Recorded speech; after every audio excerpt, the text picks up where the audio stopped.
An amateur looks at a quote screen and sees millions of dollars sparkle in front of his face. He reaches for the money and loses. He reaches again and loses more. Traders lose because the game is hard, or out of ignorance, or lack of discipline. If any of these ail you, I wrote this book for you. In the summer of 1976, I drove from New York to California. I threw a few books on psychiatry. I was a first-year psychiatric resident. Several histories, and a paperback copy of Engels' How to Buy Stocks into the trunk of my old Dodge. Little did I know that a dog-eared paperback, borrowed from a lawyer friend, would in due time change the course of my life. That friend, incidentally, had a perfect reverse golden touch. Any investment he touched went underwater, but that's another story. I gulped down the Engel book in campgrounds across America, finishing it on a Pacific beach in La Jolla. I had known nothing about the stock market, and the idea of making money by thinking gripped me. I had grown up in the Soviet Union, in the days when it was, in the words of a former U.S. president, an evil empire. I hated the Soviet system and wanted to get out, but emigration was forbidden.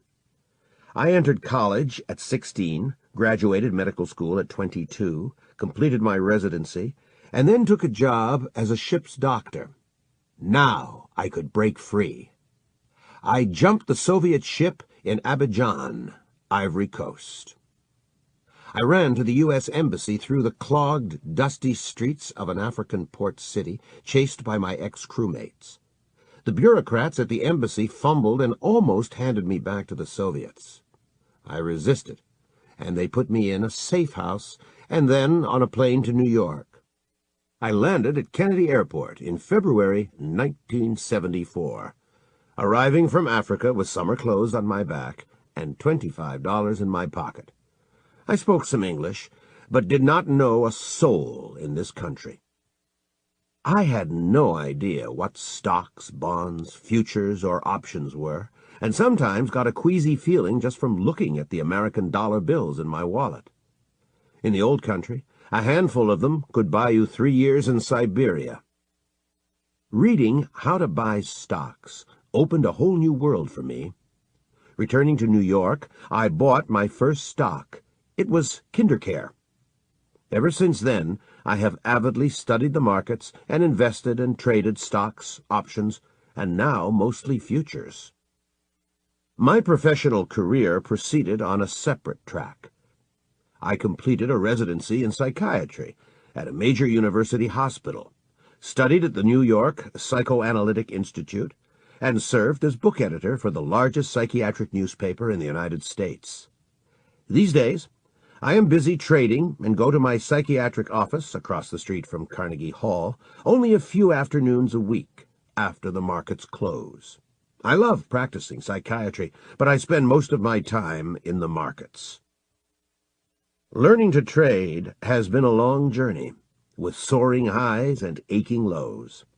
In moving forward or in circles, I repeatedly knocked my face against the wall and ran my trading account into the ground. Each time I returned to a hospital job, put a stake together, read, thought, did more testing, and then started trading again. My trading slowly improved, but the breakthrough came when I realized that the key to winning was inside my head and not inside a computer.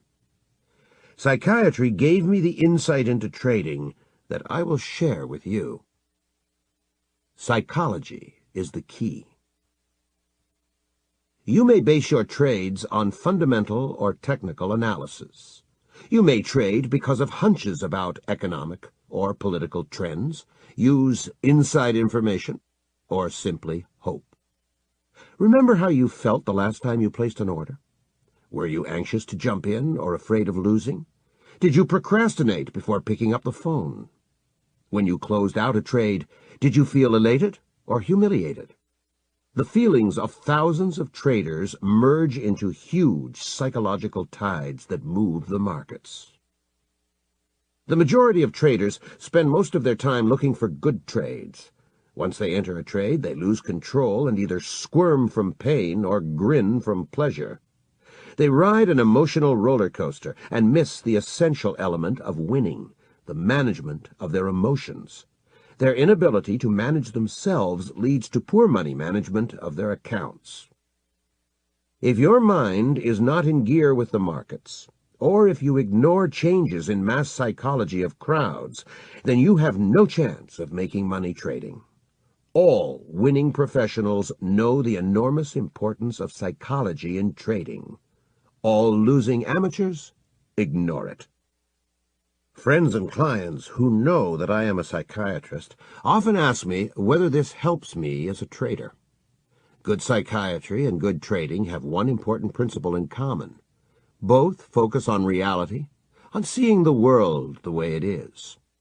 To live a healthy life, you have to live with your eyes open.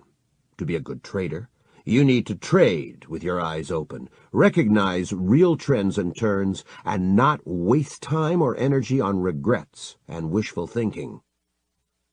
Why do most traders lose and wash out of the markets? Emotional and thoughtless trading are two reasons, but there is another. Markets are actually set up so that most traders must lose money. The trading industry kills traders with commissions and slippage. Most amateurs cannot believe this, just as medieval peasants could not believe that tiny invisible germs could kill them. If you ignore slippage and deal with a broker who charges high commissions, you are acting like a peasant who drinks from a communal pool during a cholera epidemic. You pay commissions for entering and exiting trades. Slippage is the difference between the price at which you place your order and the price at which it gets filled.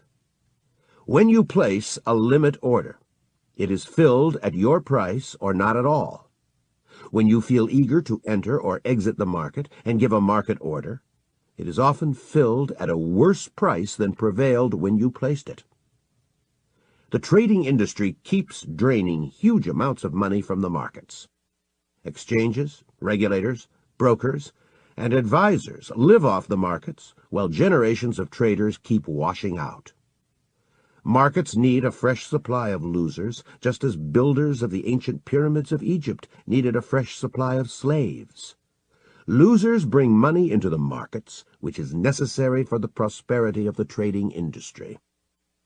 Brokers, exchanges, and advisors run marketing campaigns to attract more losers to the markets. Some mention that futures trading is a zero-sum game. They count on the fact that most people feel smarter than average and expect to win in a zero-sum game. Winners in a zero-sum game make as much as losers lose. If you and I bet $10 on the direction of the next 100-point move in the Dow, one of us will collect $10 and the other will lose $10. The person who is smarter should win this game over a period of time. People buy the trading industry's propaganda about the zero-sum game, take the bait, and open trading accounts. They do not realize that trading is a minus-sum game. Winners receive less than what losers lose because the industry drains money from the market. For example, roulette in a casino is a minus-sum game because the casino sweeps away 3% to 6% of all bets. This makes roulette unwinnable in the long run. You and I can get into a minus-sum game if we make the same $10 bet on the next 100-point move in the Dow, but deal through brokers. When we settle, the loser is out $13, and the winner collects only $7. While two brokers smile all the way to the bank. Commissions and slippage are to traders what death and taxes are to all of us. They take some fun out of life and ultimately bring it to an end. A trader must support his broker and the machinery of exchanges before he collects a dime. Being simply better than average is not good enough. You have to be head and shoulders above the crowd to win a minus-sum game. You can expect to pay a round-trip commission of anywhere from $12 to $100 for every futures contract you trade. Big traders who deal with discount houses pay less. Small traders who deal with full-service brokers pay more. Amateurs ignore commissions while dreaming of fat profits. Brokers argue that commissions are tiny relative to the value of underlying contracts. To understand the role of commissions, you need to compare them to your margin, not to the value of the contract. For example, you may pay $30 to trade a single contract of corn, 5,000 bushels worth approximately $10,000. A broker will say that the $30 commission is less than 1% of contract value.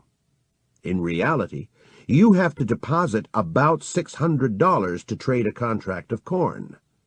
A $30 commission represents 5% of margin. This means you have to make 5% on the capital committed to the trade simply to break even. If you trade corn 4 times a year, you will have to make a 20% annual profit to avoid losing money. Very few people can do this. Many money managers would give their eye teeth for 20% annual returns. A small commission is not a nuisance. It is a major barrier to success. Many amateurs generate 50% and more of their account size in commissions per year, if they last that long.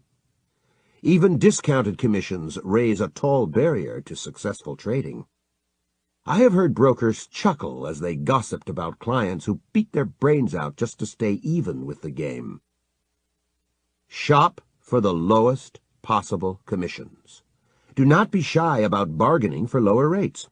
I have heard many brokers complain about a shortage of customers, but not many customers complain about the shortage of brokers. Tell your broker it is in his best interest to charge you low commissions because you will survive and remain a client for a long time. Design a trading system that will trade less often. Slippage takes either piranha-sized or shark-sized bites out of your account whenever you enter and exit the markets. Slippage means having your orders filled at a different price than that which existed when you placed an order. It is like paying 30 cents for an apple in a grocery store, even though the posted price is 29 cents. There are 3 kinds of slippage: common, volatility-based, and criminal. Common slippage is due to a spread between buying and selling prices. Floor traders maintain 2 prices in the market, the bid and the ask. For example, your broker may quote you 390.45 for June S&P 500. If you want to buy a contract at the market, you'll have to pay at least 390.50. If you want to sell at the market, you will receive 390.40 or less. Since each point is worth $5, the 10-point spread between bid and ask transfers $50 from your pocket to floor traders. They charge you for the privilege of entering or exiting a trade. The spread between bid and ask is legal. It tends to be narrow in big liquid markets such as the S&P 500 and bonds, and much wider in thinly traded markets such as orange juice and cocoa. The exchanges claim that the spread is the price you pay for liquidity, being able to trade whenever you wish. Electronic trading promises to cut slippage. Slippage rises with market volatility. Floor traders can get away with more in fast-moving markets. When the market begins to run, slippage goes through the roof. When the S&P 500 rallies or drops, you can get hit with a 20 to 30-point slippage and sometimes 100 points or more. The third kind of slippage is caused by criminal activities of floor traders. They have many ways of stealing money from customers. Some put their bad trades into your account and keep good trades for themselves.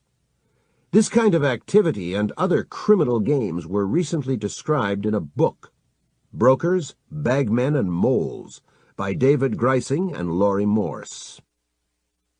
When 100 men spend day after day standing shoulder to shoulder in a small pit, they develop a camaraderie, an us-against-them mentality. Floor traders have a nickname for outsiders which shows that they consider us less than human. They call us paper, as in, is paper coming in today? That is why you have to take steps to protect yourself. To reduce slippage, trade liquid markets and avoid thin and fast-moving markets. Go long or short when the market is quiet. Use limit orders. Buy or sell at a specified price. Keep a record of prices at the time when you placed your order and have your broker fight the floor on your behalf when necessary. Slippage and commissions make trading similar to swimming in a shark-infested lagoon. Let us compare an example from a broker's sales pitch to what happens in the real world. The party line goes like this. A contract of gold futures covers 100 ounces of gold. 5 individuals buy a contract each from someone who sells 5 contracts short. Gold falls $4, and the buyers bail out, losing $4 per ounce or $400 per contract. The intelligent trader, who sold 5 contracts short, covers his position and makes $400 per contract for a total of $2,000. In the real world, however, each loser has lost more than $400. He paid at least a $25 round-trip commission and was probably hit with $20 slippage coming and going. As a result, each loser lost $465 per contract, and as a group, they lost $2,325. The winner, who sold 5 contracts short, probably paid a $15 round-trip commission and was hit with $10 slippage coming and going, reducing his gain by $35 per contract or $175 for 5 contracts. He pocketed only $1,825.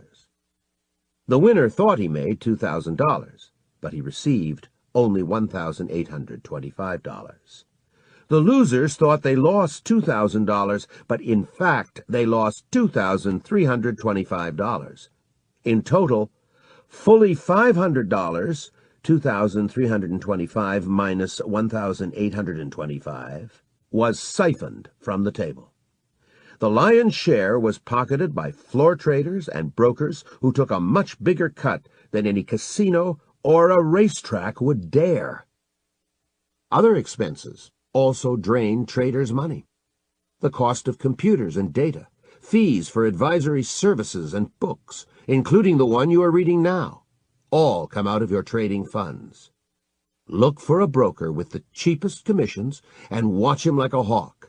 Design a trading system that gives signals relatively infrequently and allows you to enter markets during quiet times.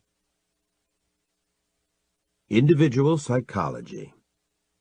Trading appears deceptively easy. When a beginner wins, he feels brilliant and invincible. Then he takes wild risks and loses everything. People trade for many reasons, some rational and many irrational. Trading offers an opportunity to make a lot of money in a hurry. Money symbolizes freedom to many people, even though they often do not know what to do with their freedom. If you know how to trade, you can make your own hours, live and work wherever you please, and never answer to a boss. Trading is a fascinating intellectual pursuit. Chess, poker, and a crossword rolled into one.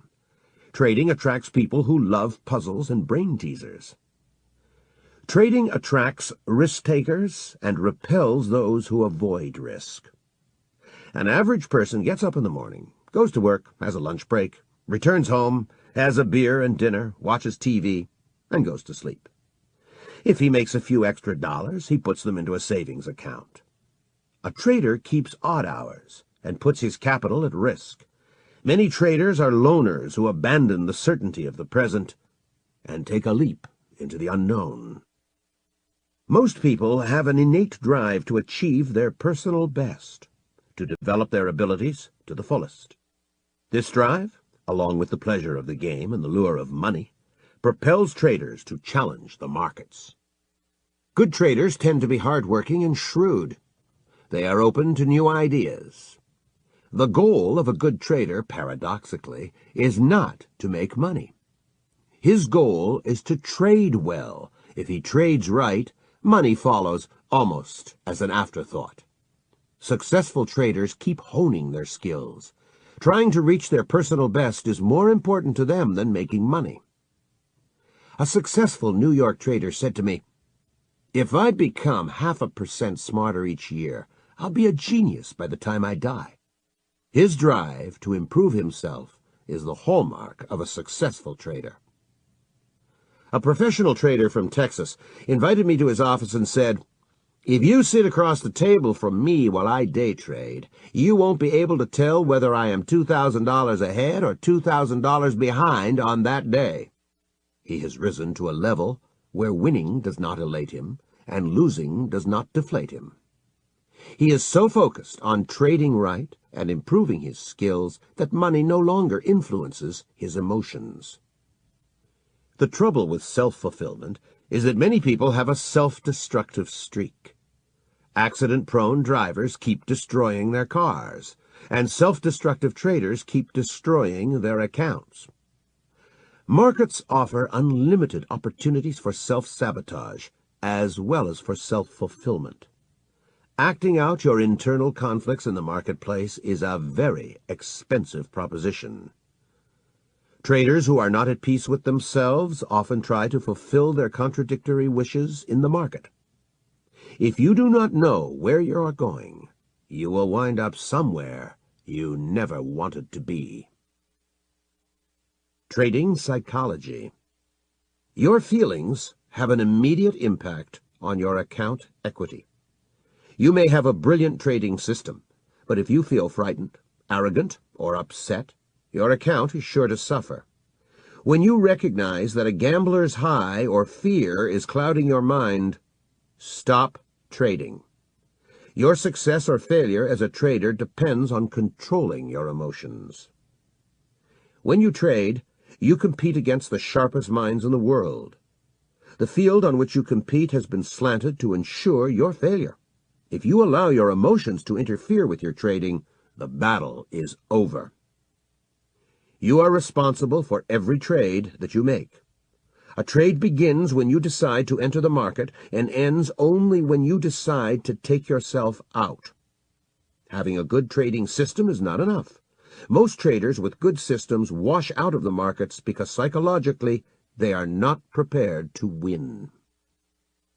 Markets offer enormous temptations, like walking through a gold vault or through a harem. Markets evoke powerful greed for more gains and a great fear of losing what we've got. Those feelings cloud our perceptions of opportunities and dangers. Most amateurs feel like geniuses after a winning streak.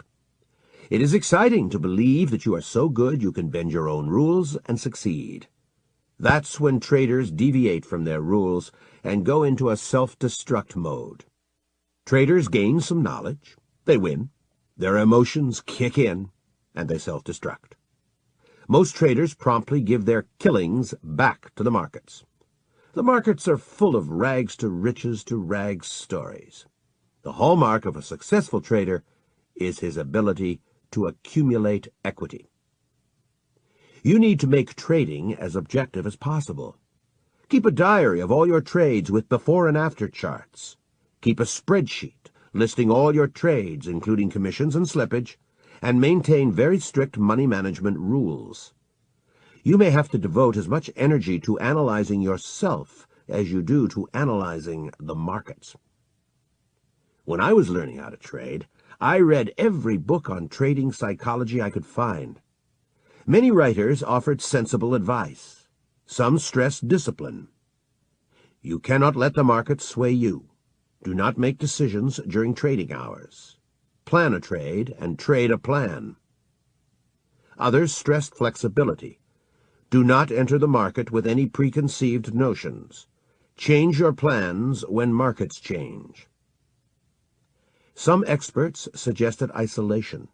No business news, no Wall Street Journal, no listening to other traders, just you and the markets. Others advised being open-minded, keeping in touch with other traders, and soaking up fresh ideas. Each piece of advice seemed to make sense, but contradicted other equally sensible advice. As a trader, you are in the business of trading. You need to define your businessman's risk, the maximum amount of money you will risk on any single trade. There is no standard dollar amount, just as there is no standard business. An acceptable businessman's risk depends, first of all, on the size of your trading account. It also depends on your trading method and pain tolerance. The concept of a businessman's risk will change the way you manage your money. A sensible trader never risks more than 2% of account equity on any trade. For example, if you have $30,000 in your account, you may not risk more than $600 per trade, and if you have $10,000, you may not risk more than $200. If your account is small, limit yourself to trading less expensive markets or mini-contracts. If you see an attractive trade but your stop would have to be placed where more than 2% of equity would be at risk, pass that trade. Avoid risking more than 2% on a trade the way a recovering alcoholic avoids bars. If you are not sure how much to risk, err on the side of caution. If you blame excess commissions on a broker and slippage on a floor trader, you give up control of your trading life.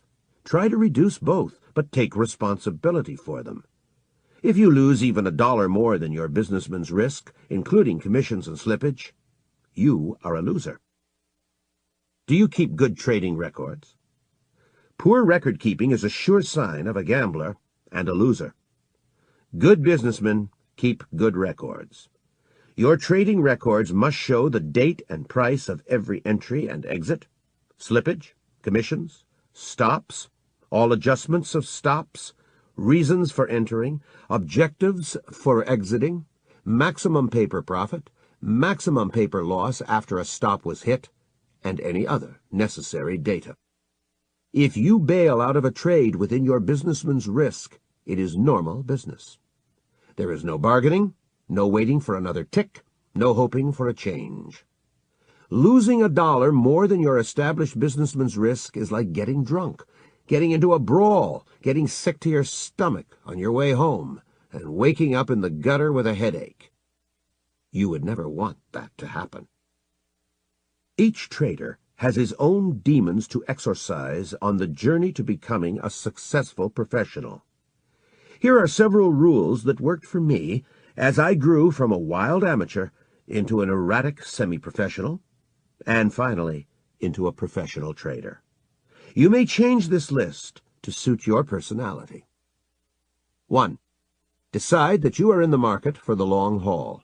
That is, you want to be a trader even 20 years from now. 2. Learn as much as you can. Read and listen to experts, but keep a degree of healthy skepticism about everything. Ask questions, and do not accept experts at their word. 3. Do not get greedy and rush to trade. Take your time to learn. The markets will be there with more good opportunities in the months and years ahead. 4. Develop a method for analyzing the market. That is, if A happens, then B is likely to happen.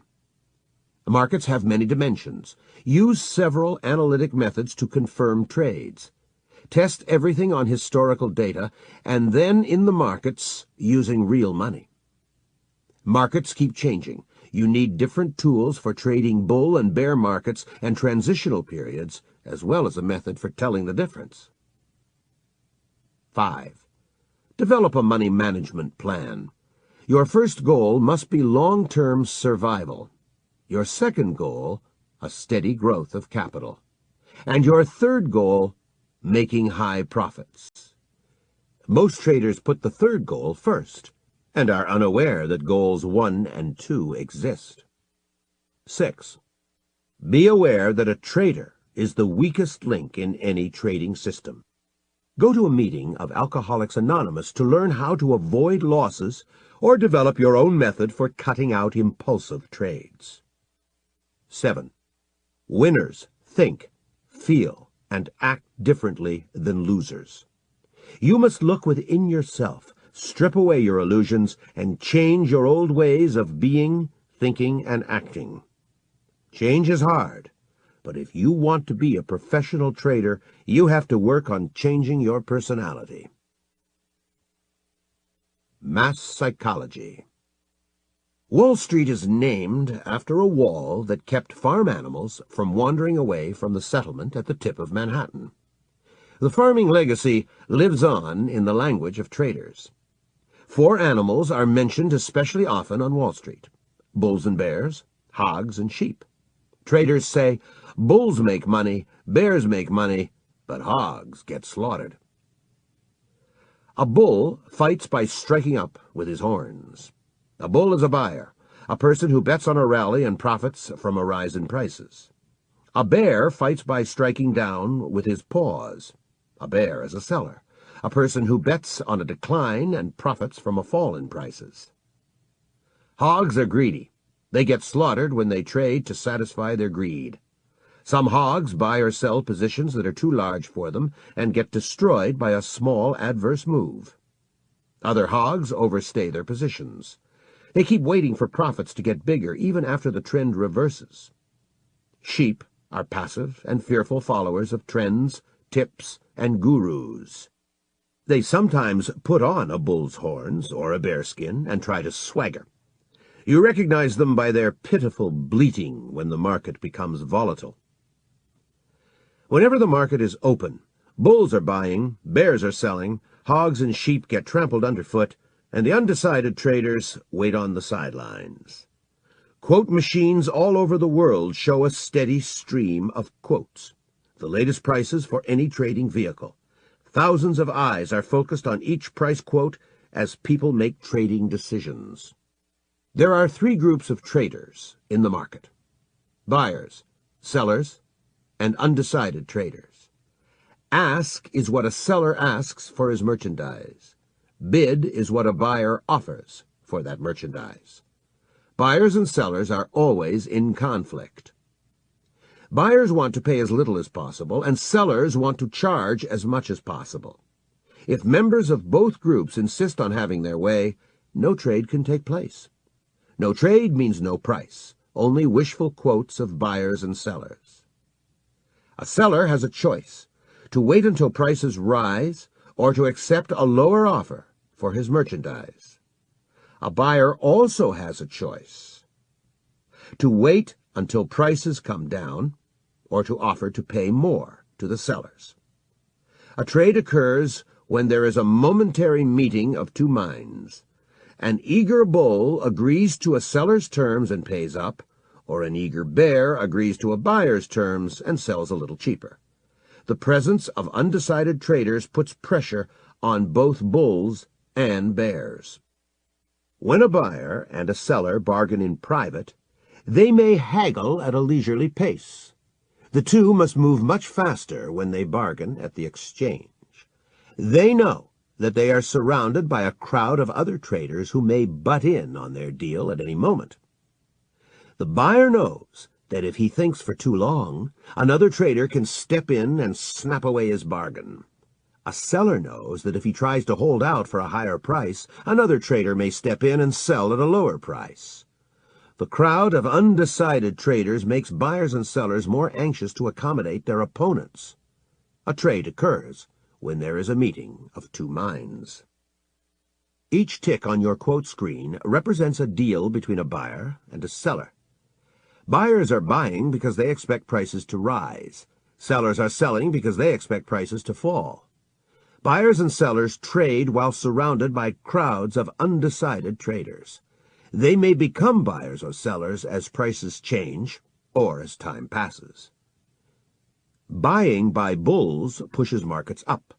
Selling by bears pushes markets down, and undecided traders make everything happen faster by creating a sense of urgency in buyers and sellers. Traders come to the markets from all over the world, in person, via computers, or through their brokers. Everybody has a chance to buy and to sell. Each price is a momentary consensus of value of all market participants expressed in action. Price is a psychological event, a momentary balance of opinion between bulls and bears. Prices are created by masses of traders, buyers, sellers, and undecided people. The patterns of prices and volume reflect the mass psychology of the markets. Huge crowds converge on stock, commodity, and option exchanges, either in person or represented by their brokers. Big money and little money, smart money and dumb money, institutional money and private money all meet on the exchange floor. Each price represents a momentary consensus of value between buyers, sellers, and undecided traders at the moment of transaction. There is a crowd of traders behind every pattern in the chart book. Crowd consensus changes from moment to moment. Sometimes it gets established in a very low-key environment, and at other times the environment turns wild. Prices move in small increments during quiet times. When a crowd becomes either spooked or elated, prices begin to jump. Imagine bidding for a life preserver aboard a sinking ship. That's how prices leap when masses of traders become emotional about a trend. An astute trader tries to enter the market during quiet times and take profits during wild times. Technical analysts study swings of mass psychology in the financial markets. Each trading session is a battle between bulls, who make money when prices rise, and bears, who profit when prices fall. The goal of technical analysts is to discover the balance of power between bulls and bears and bet on the winning group. If bulls are much stronger, you should buy and hold. If bears are much stronger, you should sell and sell short. If both camps are about equal in strength, a wise trader stands aside. He lets bullies fight with each other and puts on a trade only when he is reasonably sure who is likely to win. Prices, volume, and open interest reflect crowd behavior. So do the indicators that are based on them. This makes technical analysis similar to poll-taking. Both combine science and art. They are scientific to the extent that we use statistical methods in computers. They are artistic to the extent that we use personal judgment to interpret our findings. What is the reality behind market symbols, prices, numbers, and graphs? When you check prices in your newspaper, watch quotes on your screen, or plot an indicator on your chart, what exactly are you looking at? What is the market that you want to analyze and trade? Amateurs act as if the market is a giant happening, a ball game in which they can join the professionals and make money. Traders from a scientific or engineering background often treat the market as a physical event. They apply to it the principles of signal processing, noise reduction, and similar ideas. By contrast, all professional traders know full well what the market is. It is a huge mass of people. Every trader tries to take money away from other traders by outguessing them on the probable direction of the market. The members of the market crowd live on different continents. They are united by modern telecommunications in the pursuit of profit at each other's expense. The market is a huge crowd of people. Each member of the crowd tries to take money away from other members by outsmarting them. The market is a uniquely harsh environment because everyone is against you and you are against everyone. Not only is the market harsh, you have to pay high prices for entering and exiting it. You have to jump over 2 high barriers, commissions and slippage, before you can collect a dime. The moment you place an order, you owe your broker a commission. You are behind the game before you begin. Then floor traders try to hit you with slippage when your order arrives on the floor. They try to take another bite out of your account when you exit your trade. In trading, you compete against some of the brightest minds in the world while fending off the piranhas of commissions and slippage. Private traders usually come to the market after a successful career in business or in the professions.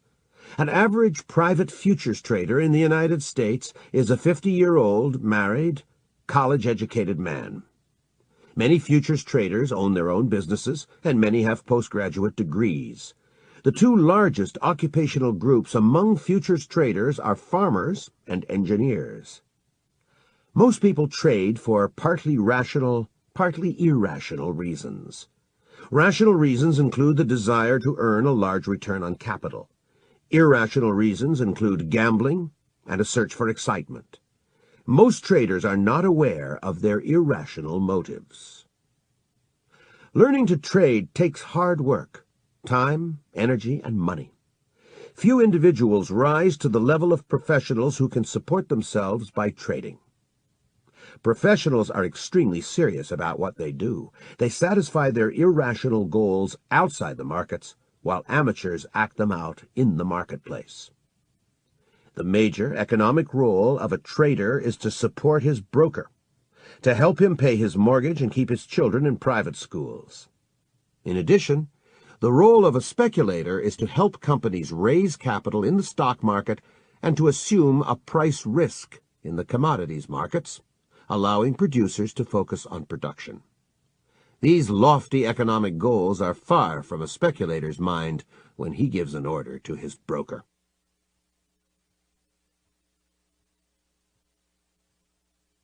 Institutions are responsible for a huge volume of trading. Their deep pockets give them several advantages. They pay low institutional commissions. They can afford to hire the best researchers, brokers, and traders. Some even strike back at floor traders who steal too much in slippage. The spate of arrests and trials of Chicago floor traders in 1990 and 1991 began when Archer Daniels Midland, a food processing firm, brought in the FBI. A friend of mine who heads a trading desk at a bank bases some of his decisions on a service provided by a group of former CIA officers.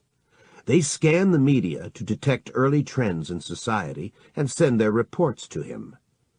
My trader friend culls some of his best ideas from these reports. The substantial annual fee for those experts is small potatoes for his firm compared with the millions of dollars it trades. Most private traders do not have such opportunities. It is easier for institutions to buy the best research. An acquaintance who used to trade successfully for a Wall Street investment bank found himself in trouble when he quit to trade for himself. He discovered that a real-time quote system in his Park Avenue apartment in Manhattan did not give him news as fast as the squawk box on the trading floor of his old firm. Brokers from around the country used to call him with the latest ideas because they wanted his orders. When you trade from your house, you are never the first to hear the news, he says. Some large firms have intelligence networks that enable them to act before the public. One day, when oil futures rallied in response to a fire on a platform in the North Sea, I called a friend at an oil firm. The market was frantic, but he was relaxed. He had bought oil futures half an hour before they exploded. He had gotten a telex from an agent in the area of the fire well before the reports appeared on the newswire. Timely information is priceless, but only a large company can afford an intelligence network. The firms that deal in both futures and cash markets have two advantages. They have true inside information, and they are exempt from speculative position limits. Recently, I visited an acquaintance at a multinational oil company. After passing through security that was tighter than at Kennedy International Airport, I walked through glass-enclosed corridors. Clusters of men huddled around monitors trading oil products. When I asked my host whether his traders were hedging or speculating, he looked me straight in the eye and said, "Yes." I asked again and received the same answer. Companies crisscross the thin line between hedging and speculating based on inside information. Employees of trading firms have a psychological advantage. They can be more relaxed because their own money is not at risk. Most individuals do not have the discipline to stop trading when they get on a losing streak, but institutions impose discipline on traders. A trader is given two limits: how much he may risk on a single trade, and the maximum amount he may lose in a month. These limits work as stop-loss orders on a trader. With all these advantages, how can an individual trader compete against institutions and win? First, many institutional trading departments are poorly run. Second, the Achilles heel of most institutions is that they often have to trade, while an individual trader is free to trade or stay out of the market. Banks have to be active in the bond market, and food processing companies have to be active in the grain market at almost any price.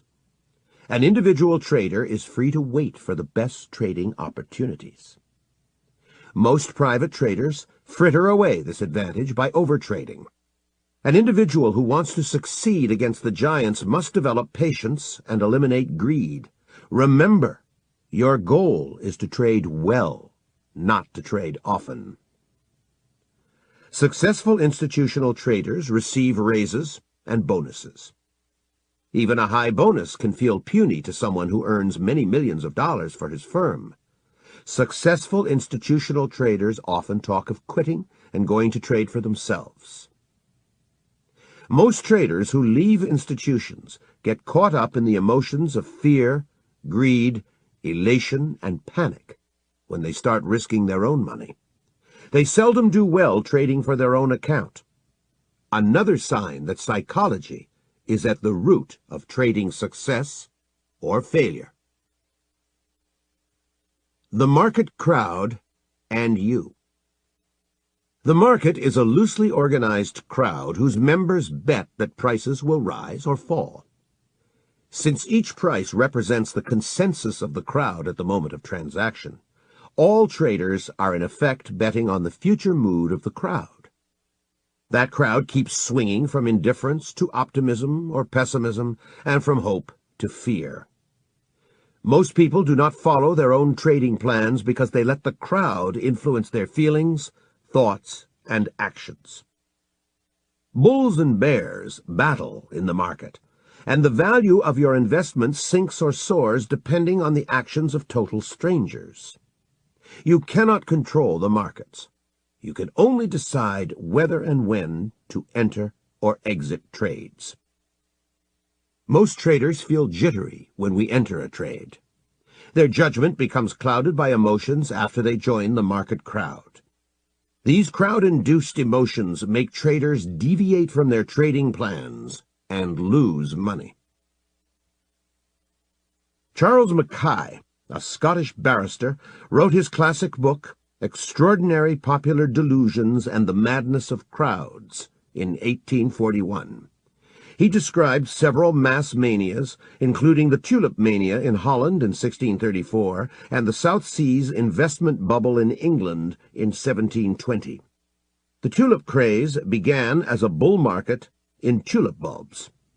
The long bull market convinced the prosperous Dutch that tulips would continue to appreciate.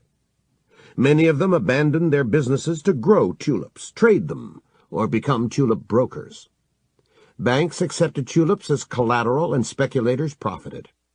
Finally, that mania collapsed in waves of panic selling, leaving many people destitute and the nation shocked. Mackay sighed. Men go mad in crowds, and they come back to their senses slowly and one by one. In 1897, Gustave Le Bon, a French philosopher and politician, wrote The Crowd, one of the best books on mass psychology. A trader who reads it today can see his reflection in a century-old mirror. Le Bon wrote that when people gather in a crowd, Whoever be the individuals that compose it, however like or unlike be their mode of life, their occupations, their character, or their intelligence, the fact that they have been transformed into a crowd puts them in possession of a sort of collective mind which makes them feel, think, and act in a manner quite different from that in which each individual of them would feel, think, and act were he in a state of isolation. People change when they join crowds. They become more credulous and impulsive, anxiously search for a leader, and react to emotions instead of using their intellect. An individual who becomes involved in a group becomes less capable of thinking for himself. You need to base your trades on a carefully prepared trading plan and not jump in response to price changes. It pays to write down your plan.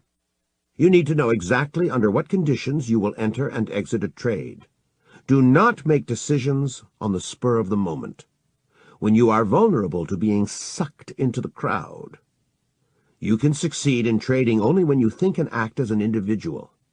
The weakest part of any trading system is the trader himself. Traders fail when they trade without a plan or deviate from their plans. Plans are created by reasoning individuals. Impulsive trades are made by sweaty group members. You have to observe yourself and notice changes in your mental state as you trade. Write down your reasons for entering a trade and the rules for getting out of it, including money management rules. You must not change your plan while you have an open position. Sirens were sea creatures of Greek myths who sang so beautifully that sailors jumped overboard and drowned. When Odysseus wanted to hear the sirens' songs, he ordered his men to tie him to the mast and to put wax in their own ears. Odysseus heard the sirens' songs, but survived because he could not jump. You ensure your survival as a trader when on a clear day you tie yourself to the mast of a trading plan and money management rules. Psychology of trends. Each price is the momentary consensus of value of all market participants. It shows their latest vote on the value of a trading vehicle. Any trader can put in his 2 cents worth by giving an order to buy or to sell or by refusing to trade at the current level. Each bar on a chart reflects the battle between bulls and bears. When bulls feel strongly bullish, they buy more eagerly and push markets up. When bears feel strongly bearish, they sell more actively and push markets down. Each price reflects action or lack of action by all traders in the market. Charts are a window into mass psychology. When you analyze charts, you analyze the behavior of traders. Technical indicators help make this analysis more objective. Technical analysis is applied social psychology. It aims to recognize trends and changes in crowd behavior in order to make intelligent trading decisions. Ask most traders why prices went up, and you are likely to get a stock answer. More buyers than sellers. This is not true. The number of trading instruments, such as stocks or futures, bought and sold in any market is always equal. If you want to buy a contract of Swiss francs, someone has to sell it to you. If you want to sell short a contract of the S&P 500, someone has to buy it from you. The number of stocks bought and sold is equal in the stock market. Furthermore, the number of long and short positions in the futures markets is always equal. Prices move up or down because of changes in the intensity of greed and fear among buyers or sellers. When the trend is up, bulls feel optimistic and do not mind paying a little extra. They buy high because they expect prices to rise even higher. Bears feel tense in an uptrend, and they agree to sell only at a higher price. When greedy and optimistic bulls meet fearful and defensive bears, the market rallies. The stronger their feelings, the sharper the rally. The rally ends only when many bulls lose their enthusiasm. When prices slide, Bears feel optimistic and do not quibble about selling short at lower prices. Bulls are fearful and agree to buy only at a discount. As long as bears feel like winners, they continue to sell at lower prices and the downtrend continues. It ends when bears start feeling cautious and refuse to sell at lower prices. Few traders act as purely rational human beings. There is a great deal of emotional activity in the markets. Most market participants act on the principle of monkey see, monkey do. The waves of fear and greed sweep up bulls and bears. Markets rise because of greed among buyers and fear among short sellers. Bulls normally like to buy on the cheap. When they turn very bullish, they become more concerned with not missing the rally than with getting a cheap price. A rally continues as long as bulls are greedy enough to meet sellers' demands. The sharpness of a rally depends on how traders feel. If buyers feel just a little stronger than sellers, the market rises slowly. When they feel much stronger than sellers, the market rises fast. It is the job of a technical analyst to find when buyers are strong and when they start running out of steam.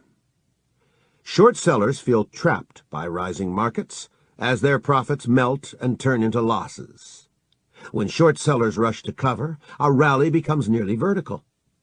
Fear is a stronger emotion than greed, and rallies driven by short covering are especially sharp. Markets fall because of greed among bears and fear among bulls. Normally, bears prefer to sell short on rallies, but if they expect to make a lot of money on a decline, they don't mind shorting on the way down. Fearful buyers agree to buy only below the market. As long as short sellers are willing to meet those demands and sell at a bid, the decline continues. As bulls' profits melt and turn into losses, they panic and sell at almost any price. They are so eager to get out that they hit the bids under the market. Markets can fall very fast when hit by panic selling. Buying by happy bulls and covering by fearful bears pushes uptrends higher.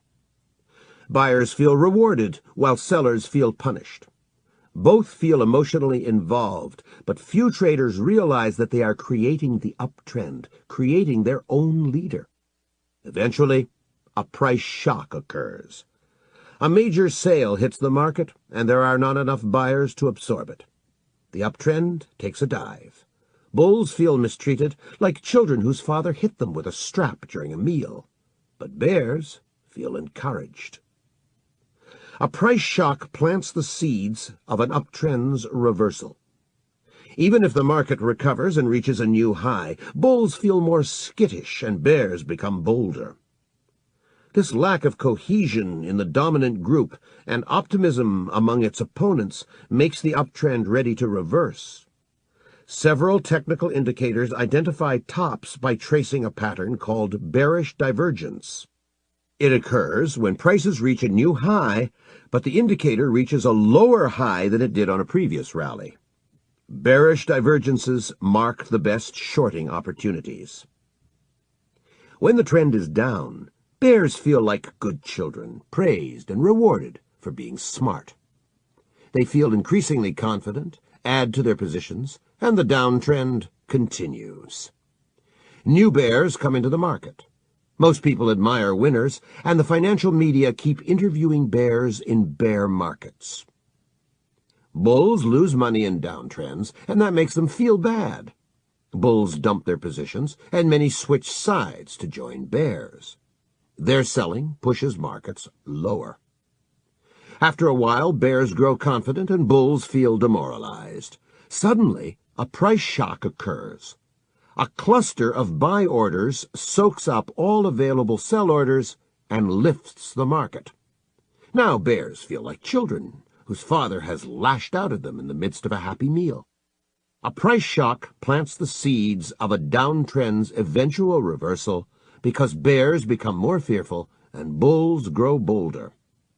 When a child begins to doubt that Santa Claus exists, he seldom believes in Santa again. Even if bears recover and prices fall to a new low, Several technical indicators identify their weakness by tracing a pattern called a bullish divergence. It occurs when prices fall to a new low, but an indicator traces a more shallow bottom than during the previous decline. An individual has a free will, and his behavior is hard to predict. Group behavior is more primitive and easier to follow. When you analyze markets, you analyze group behavior. You need to identify the direction in which groups run and their changes. Groups suck us in and cloud our judgment.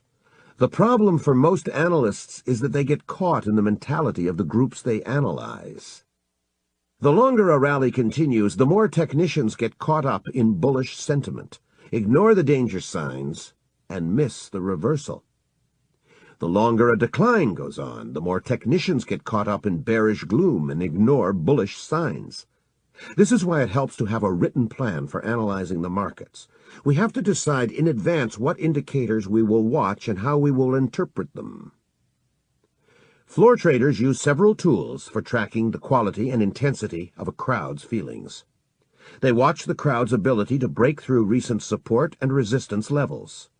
They keep an eye on the flow of paper, customer orders that come to the floor in response to price changes.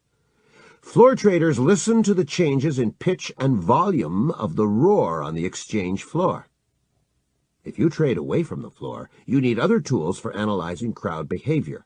Your charts and indicators reflect mass psychology in action. A technical analyst is an applied social psychologist, often armed with a computer. Technical analysts believe that prices reflect everything known about the market, including all fundamental factors. Each price represents the consensus of value of all market participants. Large commercial interests and small speculators, fundamental researchers, technicians, and gamblers. Technical analysis is a study of mass psychology. It is partly a science and partly an art. Technicians use many scientific methods, including mathematical concepts of game theory, probabilities, and so on. Many technicians use computers to track sophisticated indicators. Technical analysis is also an art. The bars on a chart coalesce into patterns and formations. When prices and indicators move, they produce a sense of flow and rhythm, a feeling of tension and beauty that helps you sense what is happening and how to trade. Individual behavior is complex, diverse, and difficult to predict. Group behavior is primitive. Technicians study the behavior patterns of market crowds. They trade when they recognize a pattern that preceded past market moves. A tremendous volume of information pours out of the markets during trading hours. Changes in prices tell us about the battles of bulls and bears. Your job is to analyze this information and bet on the dominant market group. Dramatic forecasts are a marketing gimmick. People who sell advisory services or raise money know that good calls attract paying customers, while bad calls are quickly forgotten. My phone rang while I was writing this chapter. One of the famous gurus, currently down on his luck, told me that he identified a once-in-a-lifetime buying opportunity in a certain agricultural market. He asked me to raise money for him and promised to multiply it 100-fold in 6 months. I do not know how many fools he hooked, but dramatic forecasts have always been good for fleecing the public. Use your common sense when you analyze markets. When some new development puzzles you, compare it to life outside the markets. For example, indicators may give you buy signals in 2 markets. Should you buy the market that declined a lot before the buy signal, or the one that declined a little? Compare this to what happens to a man after a fall. If he falls down a flight of stairs, he may dust himself off and run up again. But if he falls out of a 3rd-story window, he's not going to run any time soon. He needs time to recover. Prices seldom rally very hard immediately after a bad decline. Successful trading stands on three pillars. You need to analyze the balance of power between bulls and bears. You need to practice good money management. You need personal discipline to follow your trading plan and avoid getting high in the markets. Classical chart analysis. Chartists study market action, trying to identify recurrent price patterns. Their goal is to profit from trading when patterns recur. Most chartists work with bar graphs showing high, low, and closing prices and volume. Some also watch opening prices and open interest. Point-and-figure chartists track only price changes and ignore time, volume, and open interest. Classical charting requires only a pencil and paper. It appeals to visually oriented people. Those who plot data by hand often develop a physical feel for prices. Computers speed charting at a cost of losing some of that feel. The biggest problem in charting is wishful thinking. Traders often convince themselves that a pattern is bullish or bearish depending on whether they want to buy or to sell. Chart patterns reflect the tides of greed and fear among traders. This book focuses on daily charts, but you can apply many of its principles to other data. The rules for reading weekly, daily, hourly, or intraday charts are very similar. Each price is a momentary consensus of value of all market participants expressed in action. Each price bar provides several pieces of information about the balance of power between bulls and bears.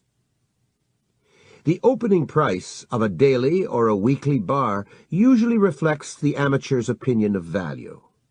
They read morning papers, find out what happened the day before, and call their brokers with orders before going to work. Amateurs are especially active early in the day and early in the week. Traders who researched the relationship between opening and closing prices for several decades found that opening prices most often occur near the high or the low of the daily bars. Buying or selling by amateurs early in the day creates an emotional extreme from which prices recoil later in the day. In bull markets, prices often make their low for the week on Monday or Tuesday on profit-taking by amateurs, then rally to a new high on Thursday or Friday. In bear markets, the high for the week is often set on Monday or Tuesday, with a new low toward the end of the week on Thursday or Friday. The closing prices of daily and weekly bars tend to reflect the actions of professional traders. They watch the markets throughout the day, respond to changes, and become especially active near the close. Many of them take profits at that time to avoid carrying trades overnight. Professionals, as a group, usually trade against the amateurs. They tend to buy lower openings, sell short higher openings, and unwind their positions as the day goes on. Traders need to pay attention to the relationship between opening and closing prices. If prices closed higher than they opened, then market professionals were probably more bullish than amateurs. If prices closed lower than they opened, then market professionals were probably more bearish than amateurs. It pays to trade with the professionals and against the amateurs. Efficient markets, random walk, and nature's law. Efficient market theory is an academic notion that nobody can outperform the market because any price at any given moment incorporates all available information. Warren Buffett, one of the most successful investors of our century, commented, "I think it's fascinating how the ruling orthodoxy can cause a lot of people to think the earth is flat. Investing in a market where people believe in efficiency is like playing bridge with someone who's been told it doesn't do any good to look at the cards." The logical flaw of efficient market theory is that it equates knowledge with action. People may have knowledge, but the emotional pull of the crowd often leads them to trade irrationally. A good analyst can detect repetitive patterns of crowd behavior on his charts and exploit them. Random walk theorists claim that market prices change at random. Of course, there is a fair amount of randomness or noise in the markets, just as there is randomness in any other crowd milling around. An intelligent observer can identify repetitive behavior patterns of a crowd and make sensible bets on their continuation or reversal. People have memories. They remember past prices, and their memories influence their buying and selling decisions. Memories help create support under the market and resistance above it. Random walkers deny that memories of the past influence our behavior in the present. As Milton Friedman has pointed out, prices carry information about the availability of supply and the intensity of demand. Market participants use that information to make their buying and selling decisions. For example, consumers buy more merchandise when it is on sale and less when prices are high. Financial traders are just as capable of logical behavior as homemakers in a supermarket. When prices are low, bargain hunters step in.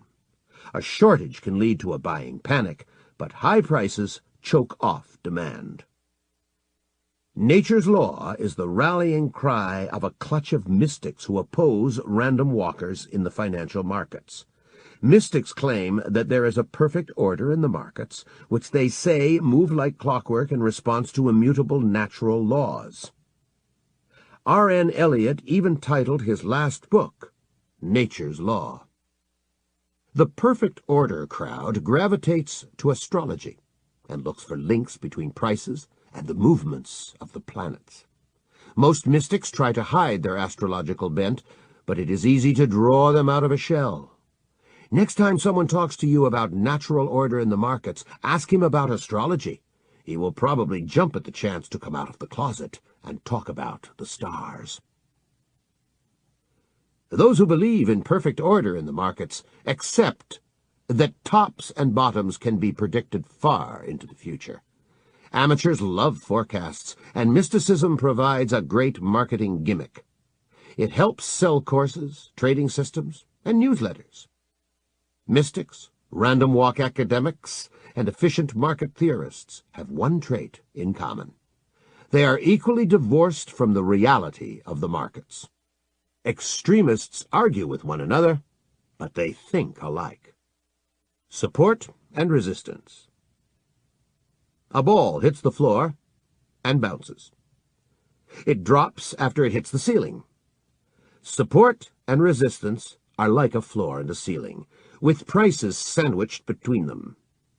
Understanding support and resistance is essential for understanding price trends and chart patterns. Rating their strength helps you decide whether the trend is likely to continue or to reverse. Support is a price level where buying is strong enough to interrupt or reverse a downtrend. When a downtrend hits support, it bounces like a diver who hits the bottom and pushes away from it. Support is represented on a chart by a horizontal or near-horizontal line connecting several bottoms. Resistance is a price level where selling is strong enough to interrupt or reverse an uptrend. When an uptrend hits resistance, it stops or tumbles down like a man who hits his head on a branch while climbing a tree. Resistance is represented on a chart by a horizontal or near-horizontal line connecting several tops. Minor support or resistance causes trends to pause, while major support or resistance causes them to reverse. Traders buy at support and sell at resistance, making their effectiveness a self-fulfilling prophecy. Support and resistance exist because people have memories. Our memories prompt us to buy and sell at certain levels. Buying and selling by crowds of traders creates support and resistance. If traders remember that prices have recently stopped falling and turned up from a certain level, they are likely to buy when prices approach that level again.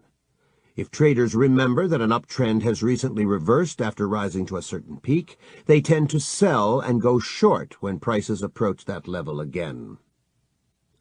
For example, all major rallies in the stock market from 1966 until 1982 ended whenever the Dow Jones Industrial Average rallied to 950 or 1050.